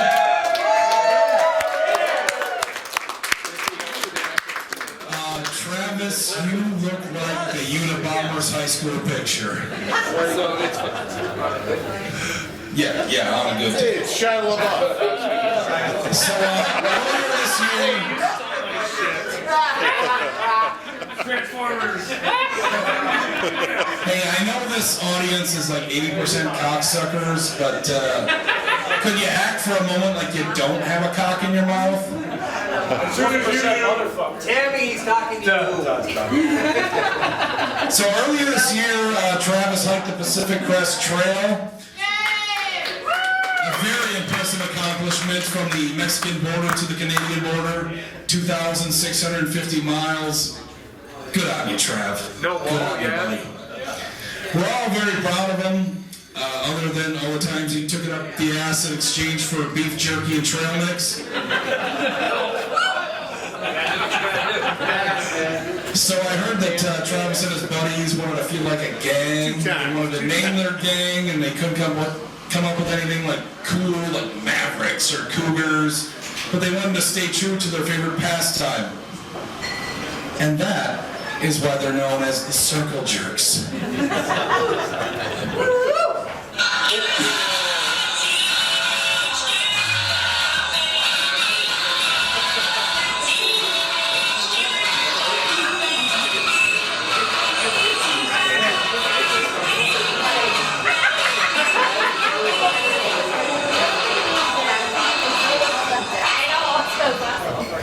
So you were a teenage dirtbag, but now you're a 20-something. You did something really incredible. Very proud of you. And roast these fuckers. Big hand for Travis Bartholomew.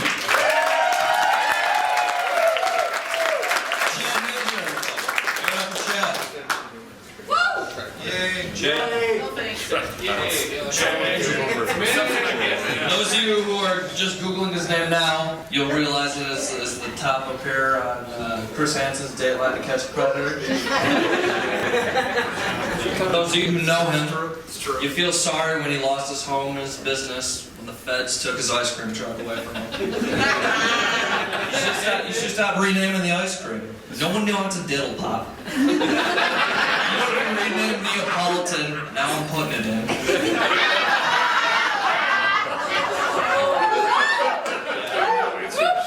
I'm not saying Chad's a child molester, but when I first met Chad, I was a child. This guy's getting locked up. Seriously.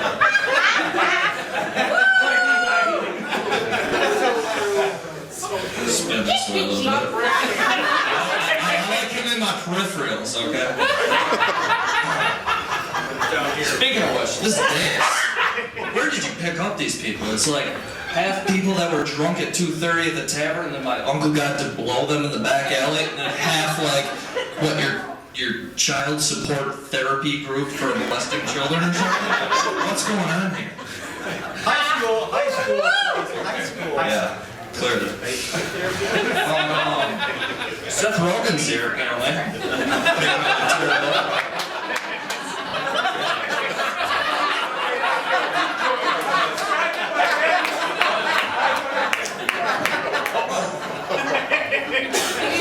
He's actually Patty the Bear. Seth Rogen doesn't smoke weed.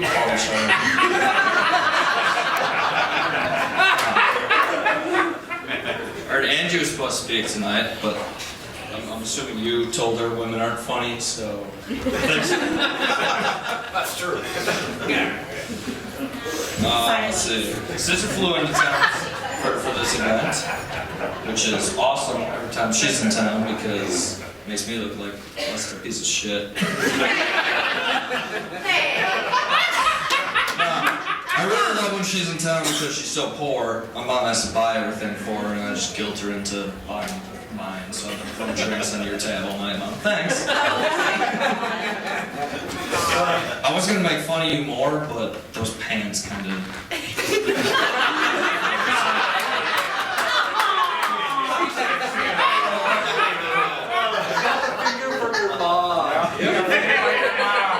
Ain't the first time tonight. Won't be the last. On to the man of the hour. Uncle Dan, Uncle Peaches, 50. 50, huh? But I guess I owe you this. You want to go double or nothing by 52?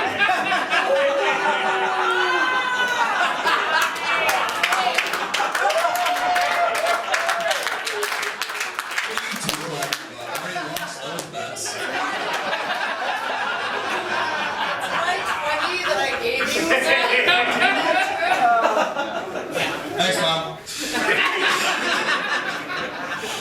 So yeah, me and Uncle Peaches and my sister, we're going on a lot of road trips. Probably, some of you guys probably know this, some of you don't. One of our previous road trips, we visited these two. I never felt more uncomfortable. My uncle melted like a 13-year-old girl at a Justin Bieber concert. The most awkward part was when he was telling me his vagina was tingling all night. My dick was on his belly. I was videotaping. I know.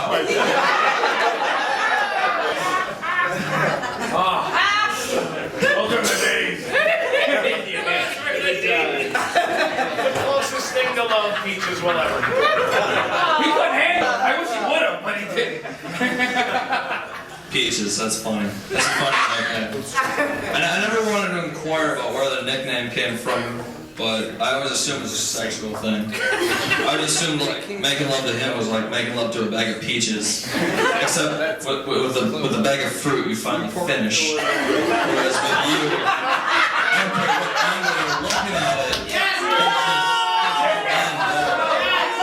Seriously, you're like Jabba the Hutt and Steve Buscemi at a freeway Courtney Love. Then she tried to give you an abortion with a butter knife and a shot bag.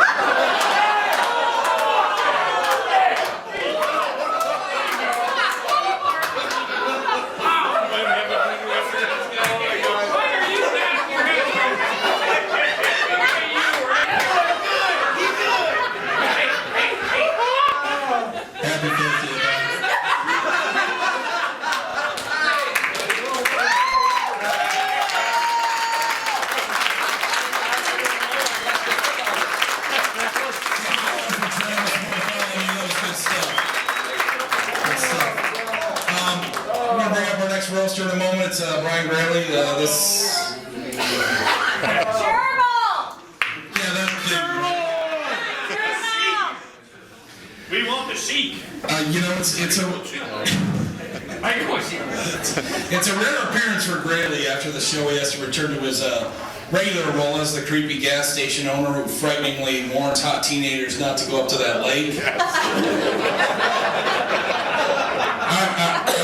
I want to go up there if I were you.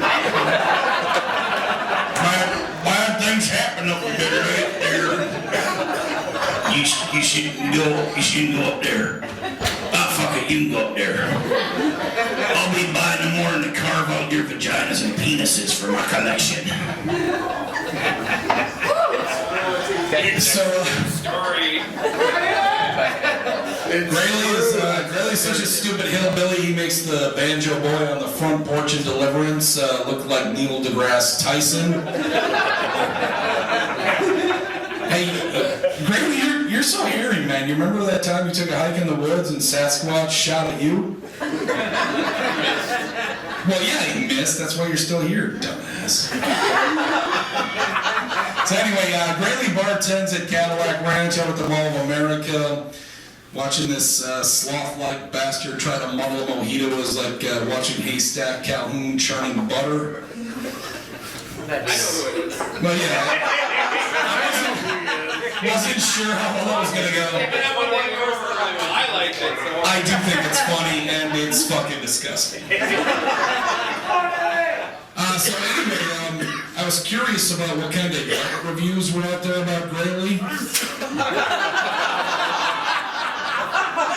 So here are just a few.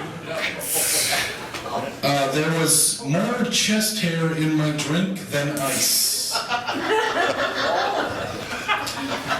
Bartender stared at me blankly when I asked for a filbert for my White Russian. After a half minute or so, he said, "Oh yeah, filbert, I love that comic strip." Bartender picked his nose and stuffed the booger in an olive.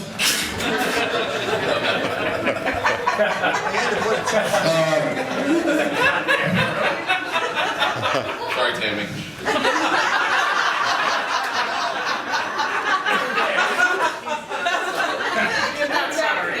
Bartender Sorry, looks... Tammy.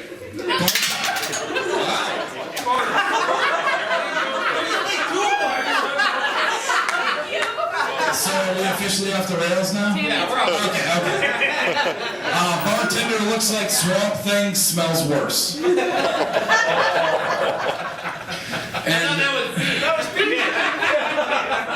And you know, really, this one is from Trevor Moore of The Whitest Kids You Know. I don't know when he was in town, but it just says, "Eat a bag of dicks, cunt face."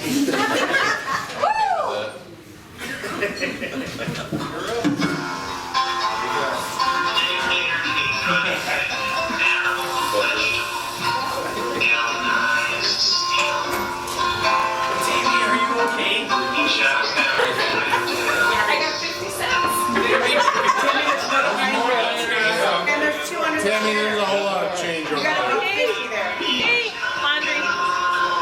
It's clearly yours. Ladies and gentlemen, the degradator himself, Bryan Graley, give him a big hand.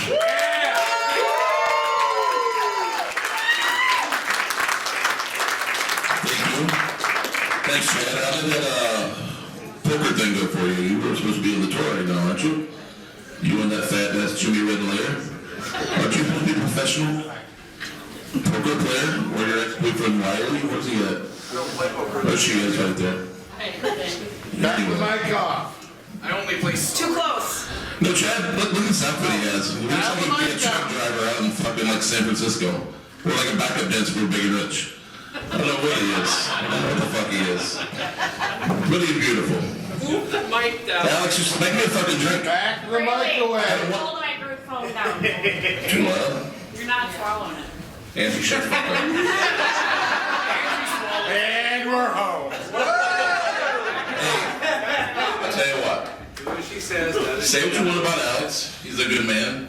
He's a mixologist. But most people just want a fucking drink. Just give him a fucking drink, Alex. There's nothing wrong with that. Eric, Rico Hellzen. I love him to death. Everybody knows that Eric Rico's got a big dick. Everybody knows this. They do now. Everybody. Do they not, Eric? The only problem is, it's attached to Rico. We can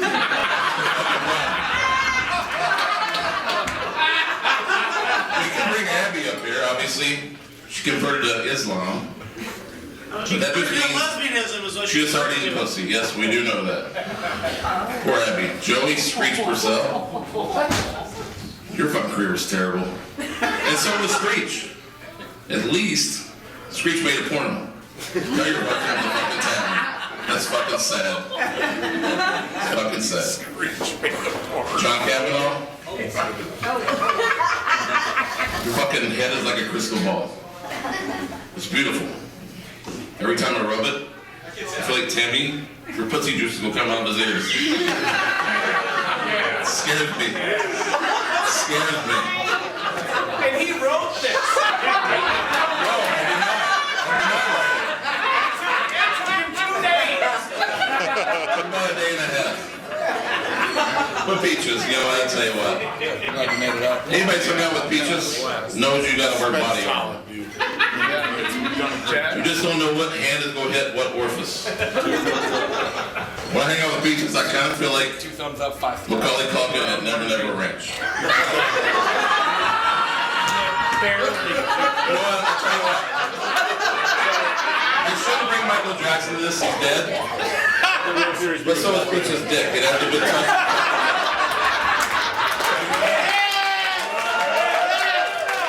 I'm going to leave with that. We got the Meinhardts here. Michelle, known as Queen Laquifa.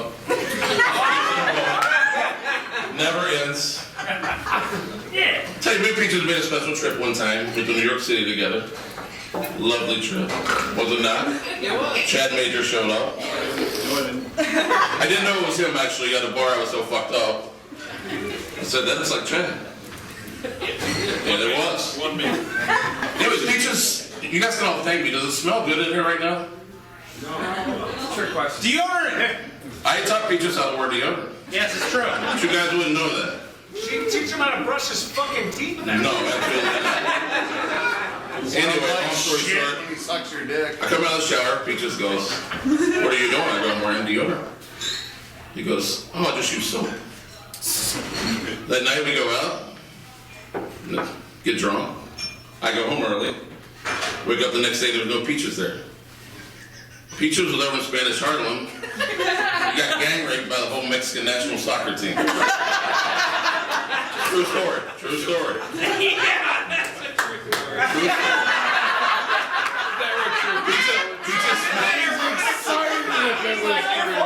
He just smelled so bad. He looked like he went to the Grateful Dead School of Hygiene. It was terrible. It was bad. Well, he got sodomized a little brown man, though, didn't he? He did. He was a Spanish Harlem. Shut up, Paul. You're supposed to be up here. You know, Peaches also had an acting career, as we all know. As a young kid, he was understudy for Chuck in the Goonies. We all know this. We all know this. That is Mr. Bond talking to Mr. Kettle. Problem was, Spielberg came in. You mean Sloth from the Goonies? Spielberg came in. Peaches was in the trailer blowing a little Chinese boy data, so obviously that job didn't invest very well. Sorry, Peaches. Pockets of pal. Pockets of pal. Movie trash. It's not what it's about. Pockets of pal, Peaches. It's okay. But all in all, you know what? You may don't call him Dr. We know that Peaches now is a bartender. He's kind of lagging a little bit. You know, obviously you sit there for 3-4 minutes. He's telling a story, raising his fucking hands. He doesn't care what you're doing. Just sits there. You know, you're non-existent nowadays. I got a new job for you. You should be Border Patrol. Border Patrol.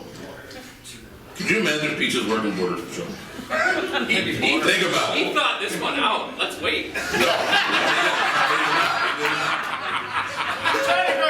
No, he did not think this out. Where's the needle now? Let's hear it. Imagine all these little cute Mexican boys What coming he around. refers to as little brownies. Little Little browns. Little browns. Little blacks. This happens. Coming around. Here comes Peaches. It's like that. It's like a commercial from Kool-Aid. Hey, Kool-Aid, but always Peaches. Hey, Peaches. Oh yeah. Trump said he's going to build a wall. He's not trying to keep the fucking Mexican people out of here. He's trying to put Peaches out of Mexico. Fucking tuberculosis is going to come back or so and wipe out the whole fucking country. There is one thing, though. Peaches and Angie, you have one thing in common. Your love for the big brown wieners. Angie's love for, we know what Angie loves. Peaches went to the doctor when he was a young kid. Doctor, I got a problem. What's the problem, Peaches? Every time I see a brown wiener, I want to put it in my mouth. How old was he here? Oh, he was like 12. He knew what a young time. I was thinking like 4, but 12. He knew what a young time. Doctor looks at him, he's like, you know. He just said what the fuck? Let me run some tests. You lost fucking party tiger. You offended party tiger! Let me run some tests. You know how hard it is to do that? Doctor came back and said, I'll tell you what. I got the diagnosis. It is called PPD. Peaches and Perona disorder. It's unfucking curable. Nothing you can do about it, Angie. You Peaches are locked in for life. Nothing you can do about it. Anyway, yeah, I love this guy. I would do anything I wrote for him. Him and my dad have a history of jockstrap connection together. That's literal. Literally my dad. And Peaches, obviously, there's a jockstrap thing going. Athletic supporters there. Well, not everybody sound like you, Dallas. So. Anyway, this guy's shaped like a hard-boiled egg. Looks like he'd be the fucking offspring for like Humpty Dumpty. I'm watching this. All you motherfuckers that are laughing, you get shittier service now. And by the way, the Jewish people represent Ross. Thanks for coming out, Ross. We moved away this In my core, smile again because those are the whitest teeth I've ever came across. I miss them. All in all, you know what?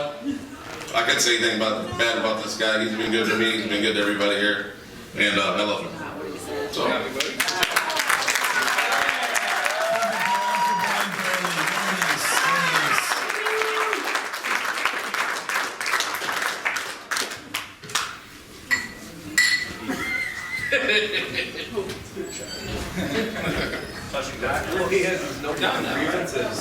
Oh no, we're not even close to done.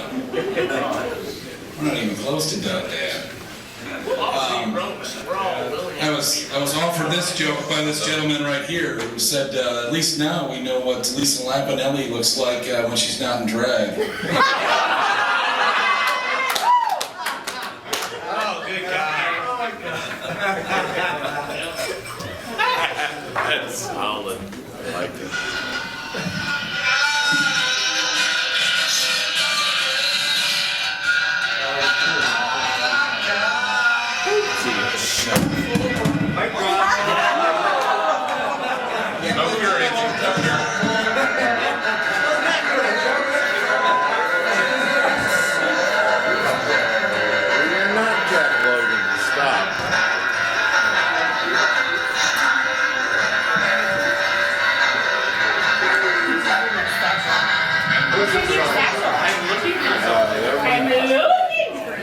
Alright, so that was our introduction to our next roaster, who is the funniest fucker up here tonight. Oh, it's me! Yeah, it's me.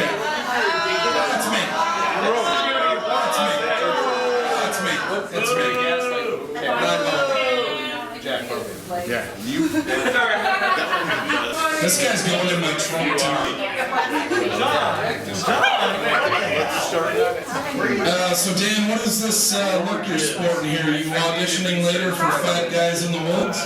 You work on that. Me and Basil work on the George's show. Dan sees a lot of movies, and I'll be quite honest, he probably deserves a kickback from Rotten Tomatoes because a lot of subpar comedies have been bolstered by his signature laugh.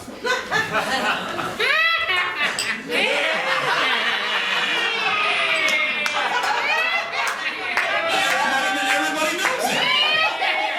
A lot of dramas have been ruined by you two sucking each other off in the back. Nice. Nicely played. We went dark. Well, I may have rated this a 52, but if it weren't for that devilishly snorting moron in the second row, I probably will rate this now an 82.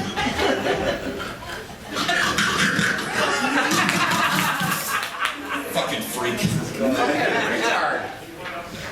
So Dan was out of town when someone drew that giant penis in Loring Park, so we know it wasn't him. I do know, however, that he was disappointed that he wasn't here, even though his parents told him never to eat the yellow snow. They never said anything about goblin cock snow. He would have made a much smaller penis if he was in town. What? We're talking about his penis, we're talking about snow penis. Anyway, speaking of Dan's parents, they had 3 girls, and then Dan came along, and they thought, okay, We got 4. we got a boy. Nope. Nope. 4 girls. 4 cock-hungry girls. Jesus Christ. Hi, Lori. You having fun there, Fat Guys Matter? Huh?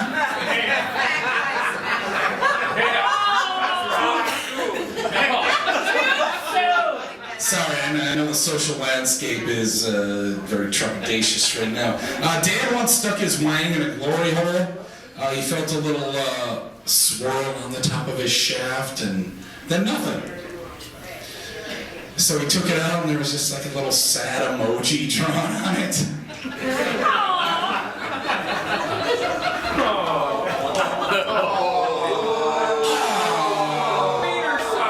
Dan has a disgusting penis.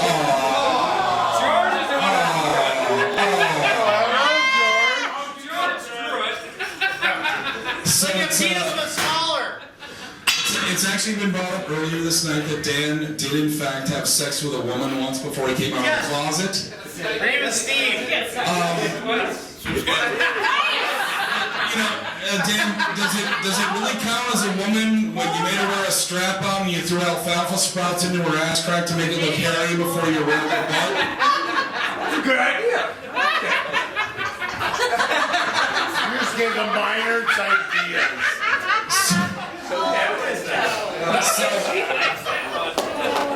So when Dan actually... City Market's right across the street. That's where the sprouts are at. So when Dan actually did come out of the closet, he really had no idea how to meet guys or, more importantly, how to have gay sex. I think it's in the pie. So he spent 2 years of his youth behind Hefner's giving gritty hand jobs to drifters. I don't know. That's Tammy's job. Well, it is now. Good job, Tammy. Good job. You finally made it. You're the best. Dan, in all seriousness, you're really one of the most intelligent people I've ever come across. That's just because you were sleeping in my ejaculate had a little more than I thought it would have. I was totally aiming for your snoring, gaping maw. Does that make you want to puke there, Dunkin' Donuts Dynasty? Huh? Did he just suggest that Dan is a Chad's jizz? So 2016 was a bad year. Oh my God. Prince died. David Bowie died. Leonard Cohen died. Character ever. And yet you're still fucking here. I mean, really, what the fuck makes you so special? You can't even set a bottle of beer on the bar without it gushing out like a fucking volcano. Now, you got the grace and subtlety of Andre the Giant after his 98th beer. I would totally trade your life to get Prince back. Easy.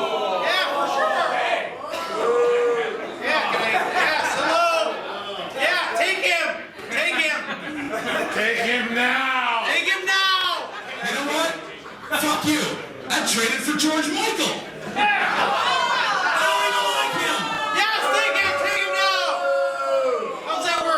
Sacrifice peaches. Yeah. So Dan, I know you're going to be eligible for AARP tomorrow. But honestly, you've looked eligible since Tony Braxton was relevant. That's 20 years, Dan, 20 years. You take that back. That's a 90s joke, Travis. Tony Braxton is not still relevant. So Dan learned most of his pickup lines from one of his celebrity crushers, Jeremy Renner, when Renner starred as Jeffrey Dahmer. Here are a few. If your eyes were closed and someone went down on you, do you think you'd know the difference if it was a guy or a girl? Who cares? So why don't you think that having sex with only girls is following the most fascist social lie of all? So you know what the cross was, don't you? A torture device used to kill criminals. So when you pray to it, it's like praying to an electric chair or a guillotine. Do you want to come back to my place and have a beer?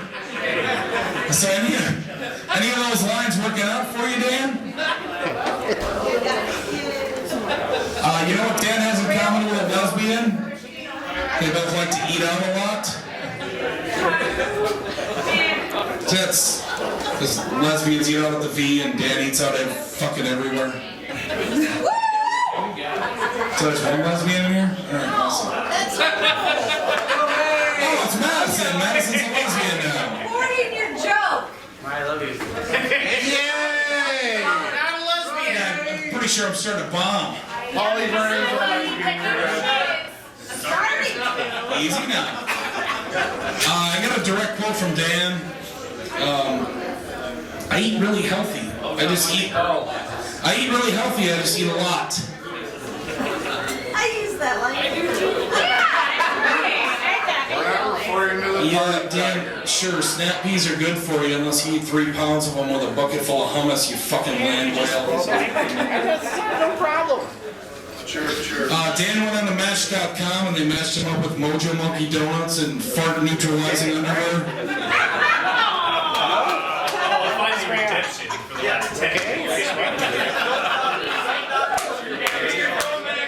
Hey, they're not all gems, bitch. Dan's favorite video game as a kid was Pac-Man because he liked to imagine that the dots were little bubbles of cum. Or waka waka waka. Waka waka waka. Yeah, no, this is his sad. Sad. What the fuck? So when Dan has a few drinks and starts talking about his love life, it gets dark. You think a brown nobody there? No, because there's a little brown boy there. Yeah, by dark I mean Latinos and blacks mostly. I mean, he would rather jerk off in front of a mirror than touch a white penis. But he won't not do that. And you know, it's even better if they're dumb. Dan has such negative game that his only move is, hey, do you think I could trick that guy into gay sex? Hi, Corwin.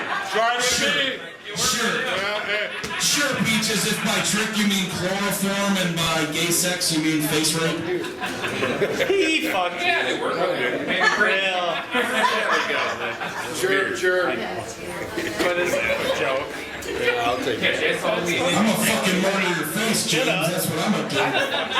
Just be fun. Don't think I didn't see that. I don't get a motor from guys. So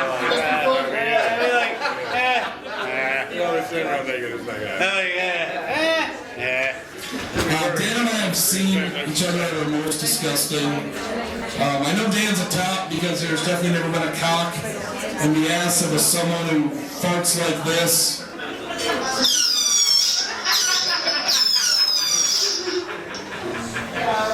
The only time your music works out. Way to go, Bobby. He's got another page. Shit, I fucking stand up here all night. You know, I can suck my dick. Yeah, nobody's gonna that, so you don't have anything to worry about. Well, I think somebody on stage might, but Come on up other here, than that. Portland. Come on up. I'll come and select that motherfucker right now. Yeah. Come up and talk to me, baby. What do you want to talk about? No fighting. Wrap it up, baby. No fighting over peaches. No, how about sucking? No sucking or fighting over sucking. Fuck it out. Fuck it out. Fuck it out. Suck it out. Suck it out. We can buck it out? I didn't know that was an option. Yeah. I'll win. Oh, he can suck your dick. All right, we're about to wrap this up for the night. First, I'm going to end the night with a little story. It's going to take a little prefacing.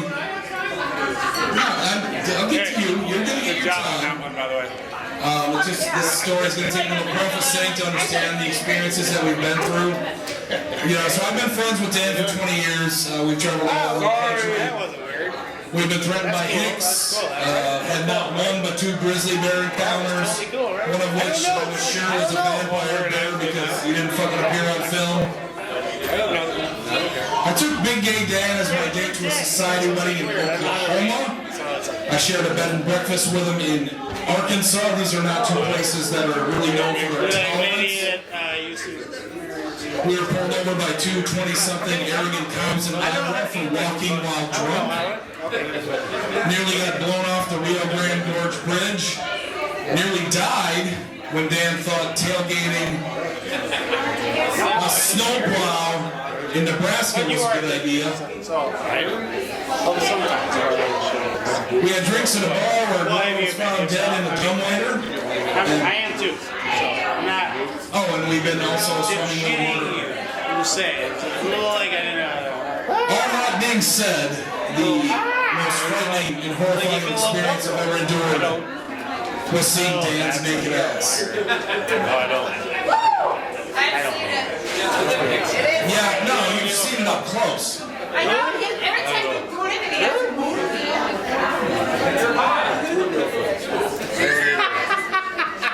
So Dan, you look, See, I do believe that. you look And like I don't you know how backed. to be a girlfriend because You look like you backed right into a donkey kick and it sent your ass right up into your stomach. But you're like Because pal, you are all and you have gut a big and no dick, which butt. is nice. And I'm sure It's amazing that you don't fall on your face more It's like like you're a not like the smartest fucking fat baby trying to walk for the first time. You're kind of a dick. No, you're not dumb. So anyway, the story. But I'm way fucking. Hey, y'all want to shut the fuck up back there? I'm trying to make comedy gold. I'm trying to fuck my friend. I don't want to stand next to him anymore. So the story. I was camping with Dan and it was a beautiful clear night. Full moon. Dan said a full moon deserves a full moon. So he got up, he faced the river, he dropped his drawers, and howled at the moon. I'll tell you folks, I had to look. I had to know. I've always had a morbid fascination with what the ass of a person with no ass looks like naked. Okay. Looks like Paul's face. Well, I'll tell you, it looks like National Geographic tits. You know, like fucking fried egg on a nail kind of thing.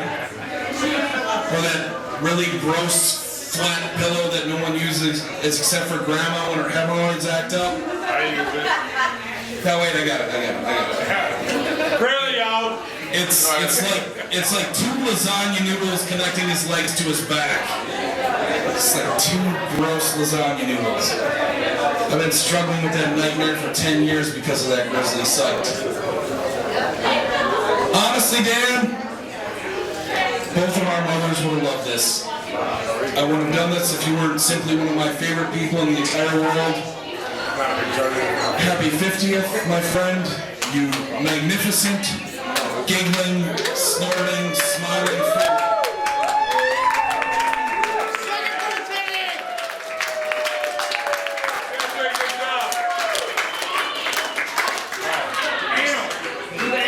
Very good at blowjobs. You've enriched my life. I love you, buddy.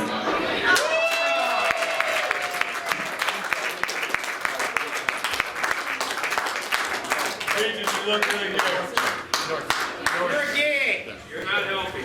I wasn't trying. Oh, is Chad finally done? Get a room. Not the one. Oh, sorry, Chad's finally done, everybody.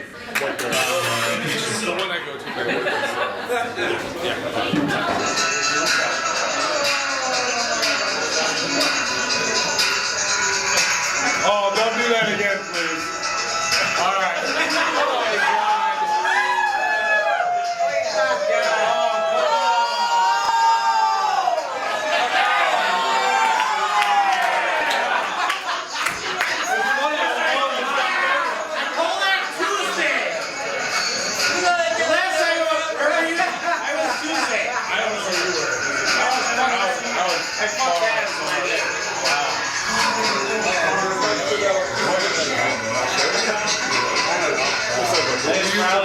Ladies and gentlemen, our guest of honor, Dan Peaches Needham. Give it up for him.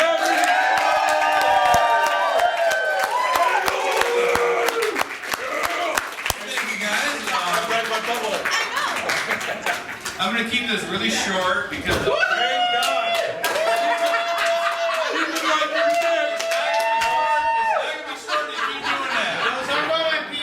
I'm going to keep this really short because all the low-hanging fruit has already been picked. And at my age, I know about low-hanging fruit. I like the way he got it. Yeah, I got you something. Oh, shit. Oh, I think it's called Microphone My Penis. I tried to pretty sure I wouldn't want it. I think it's a... Was that a big CD? It's a can cooler with a pair of boobs on it.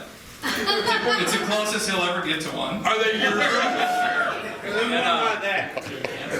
Catch your balls. What's up with that? It's not like Balls with my tits. Did he trade that in for like a all right. Corwin and you need to be quiet. I'm sorry. Well, I'll just keep going. I mean, it's in here for an hour. I don't mind it. Yeah, okay. Is that the you? You look good. How about some dad jokes? Why did the octopus beat the shark? I have no idea. It was better armed. Did you hear about the new brew? This is where you're going. Did you hear about the new brew? Did you hear about the new brew? I'll give you credit. Did you hear about the new brew? It is sweeping the nation. We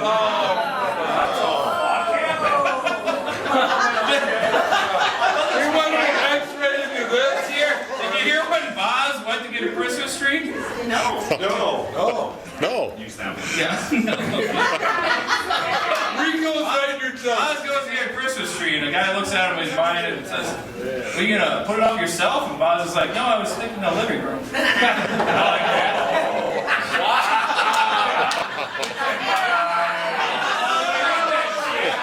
Done with it. They say when you get up and you're nervous, you should picture people in their underwear. But I'm taking it a different way. I'm looking at all of you, and I'm picturing you guys all in John's little jogging shorts. That's not so bad, man. I'm kind of mad. I'm mad at John. As a lobbyist, he said earlier, not a politician, as a lobbyist. He's a lobbyist. He's worked for every evil corporate interest that you have ever heard of. He's tobacco, whatever, everything. I like tobacco. Mining, everything. He's worked for everything. Then a month before this, he starts working for NPR. That's the worst. No, you start working for NPR, and all my Smithers jokes go down the tubes. I'd like to thank Joel, if he's still around. He's downstairs. Oh, well. He'll be back. Is he got Right back. He's got pussy. Yeah, we gotta wait for that one. Yeah, we're gonna get blood issues. Oh, yeah, I'm sure he does. I would love to bring up more of our high school days, but I don't really. I would love to bring up more of our high school days, but I don't really remember that much. Stupid short-term memory. We can Call beer. or a second cock. What? Call beer. I don't know if I want to start next fall anymore. Already started. Okay, anyways. Sorry. Or not. Some sort of gag order. Just got back from a road trip. There's so much more fun without my stupid niece and nephew.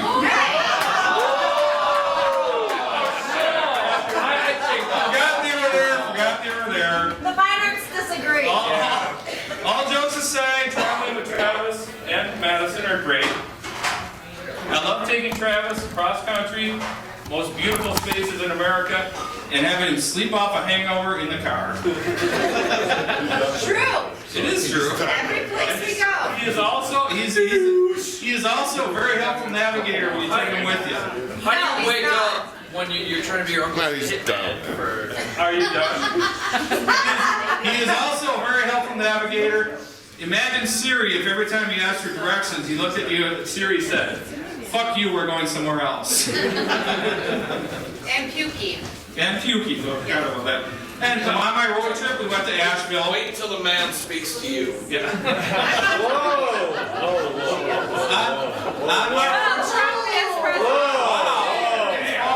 That's my penis. I hear penis. No? Okay. On my road trip, I went to Asheville. Asheville is the hippest town in America. It is very nice, very nice. Go to Asheville, hipsters and mixologists, everything all around. So remember that? Alex was there? Remember that scene of me and John Malkovich, where everybody's sitting around, they all look like John Malkovich? If you go to Asheville, it's all a bunch of guys in beards looking at each other going, yeah, that's funny, yeah, that's funny, yeah, that's funny. Yeah. Little grapefruit essence to finish that one off.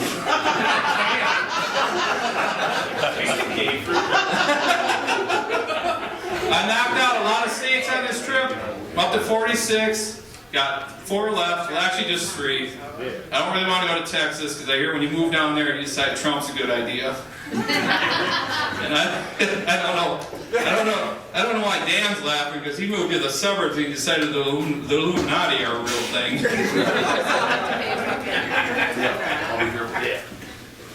Miss Chad on the trip though. Every once in a while you need a guy to just.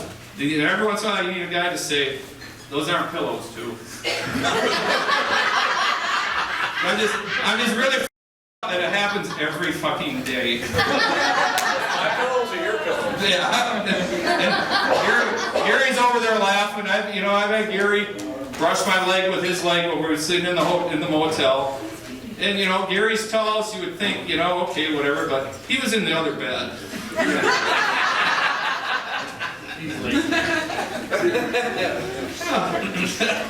You're a monster, Gary. He is. And I don't even get me started on Angie and Dawn. They cannot keep their hands off of me on road trips. They're short. And Rico, you're over there. Rico's still trying to figure out where his pants were undone after I gave him a ride home from Duluth. That's what you get when you take my fucking job. By the way, you get a whole job? By the way, awesome. Does your dad need a ride anytime soon? And Graley's does. Yeah. You ever see Invasion of the Body Snatchers? Yeah, they got those pods that take over your life. He loves you. Yeah, if you kick a pod at Devin, you get Rico. Wow. Some of you don't know Devin. He's not here. Wow. Picture really uncomfortable to be honest. Picture Rico's haircut on something attractive. Did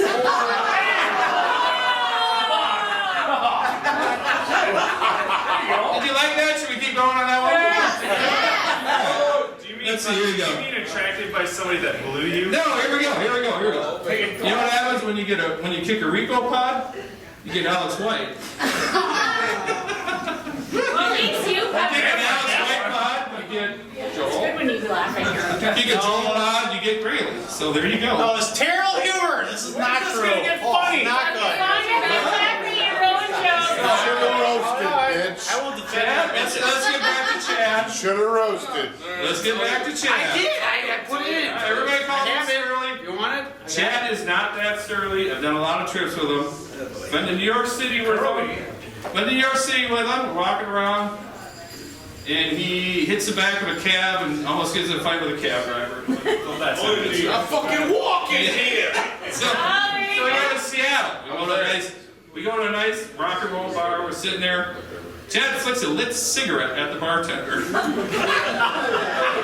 That is true. This is all true. I did that. And we go to. Boston? Are we talking about Harvard Square? No. Yeah, we're going to Harvard. We go to Harvard. Sitting there having a drink, and this and this happens. Dawn was there for this. And Chad shatters a snifter against the back bar. So why? I guess Chad is a little fucking surly. I apologize for that. Retraction. I'm losing the crowd, all right. What do we got? Do whatever you look really cute that bad. Everybody's yelling at me. Close it on a high note. We're gonna close it on a high note.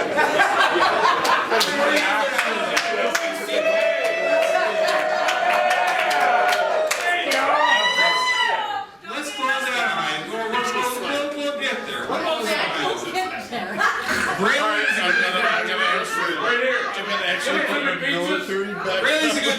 partner, he will get you out of any trouble that you get into. I was driving with him once, state trooper pulled us over, looks at me, looks at Graley, looks at Graley and says, "You have any ID?" And Graley looked at him and went, "About what?"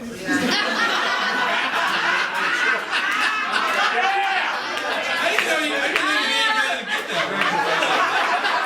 I should have been there to grab that for you. All right, I got you back. I got you back. I love you, Patches. I gotta tell you, you work in the restaurant industry, everybody's a good cook. But Angie is one of the best cooks around. And I gotta tell you, I hate to say this, Joel, but Angie makes better greens than you. Sorry, it's just a fact. You know why? You know why? Just gotta blow it back up. Because Angie uses Jurassic Park.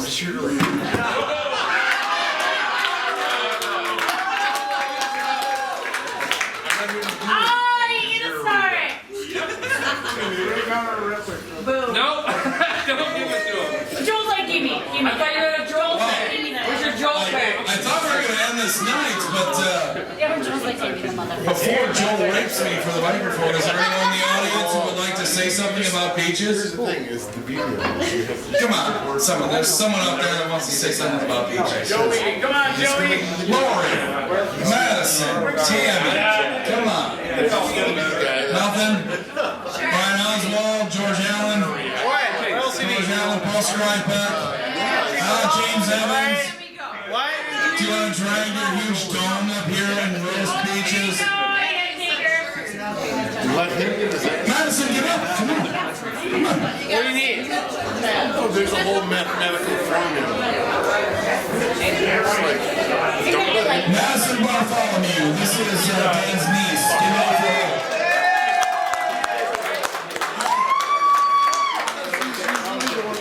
So I'm Uncle Peaches' niece, and you haven't heard the story yet.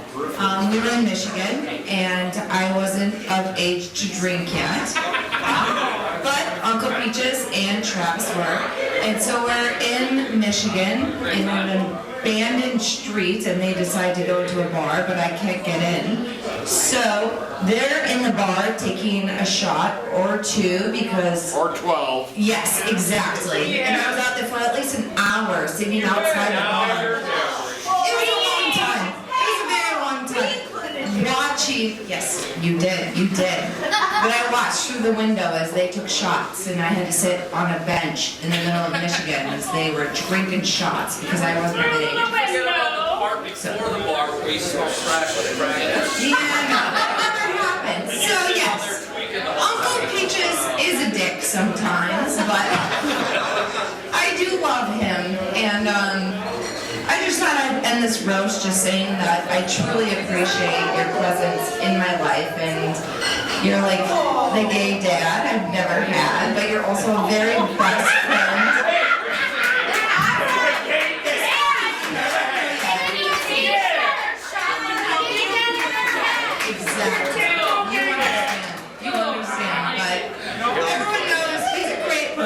And he's made me the culture just very open-minded, and I have such a light heart upon life, which is a very key thing to have in life because of this man. And But she also made a horrible mistake because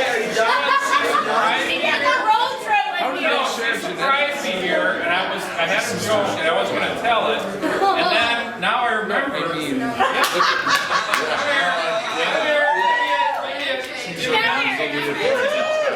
I forgot to tell her. Well, wait, we let you have So it's not just me who doesn't get laid in the family. It's pretty much the entire family. Everybody over here, this and that. Bob doesn't count. The only one who gets laid is Madison, and that's only when there aren't any Pokemon around. Wow. He's like, so, single fella. I know, I told you that one. You should have let her in on the note. it was good. We did coordinate, yes, and we're done now. We love you, Patches. Anybody else out there who wants to come up and say a little something about Dan? Angie!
Is this done? That was a big deal. Andy, let's go! Come on!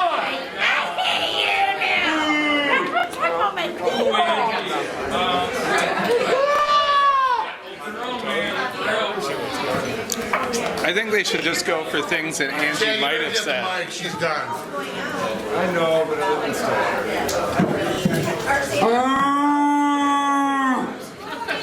I do have to say, before everybody leaves, number one, we're gonna go and have a drink somewhere. We haven't decided yet if anybody still wants to go. Number two, fucking thank you so much. Chad asked organized this whole thing. I said yes, and I was nervous and whatever, but everybody, it's unfucking believable what you guys did. Thank you. My gratitude is unending. I don't feel bad. 50 is a rough one. I do not feel bad turning 50 anymore. With all my friends, my family, thank you so much.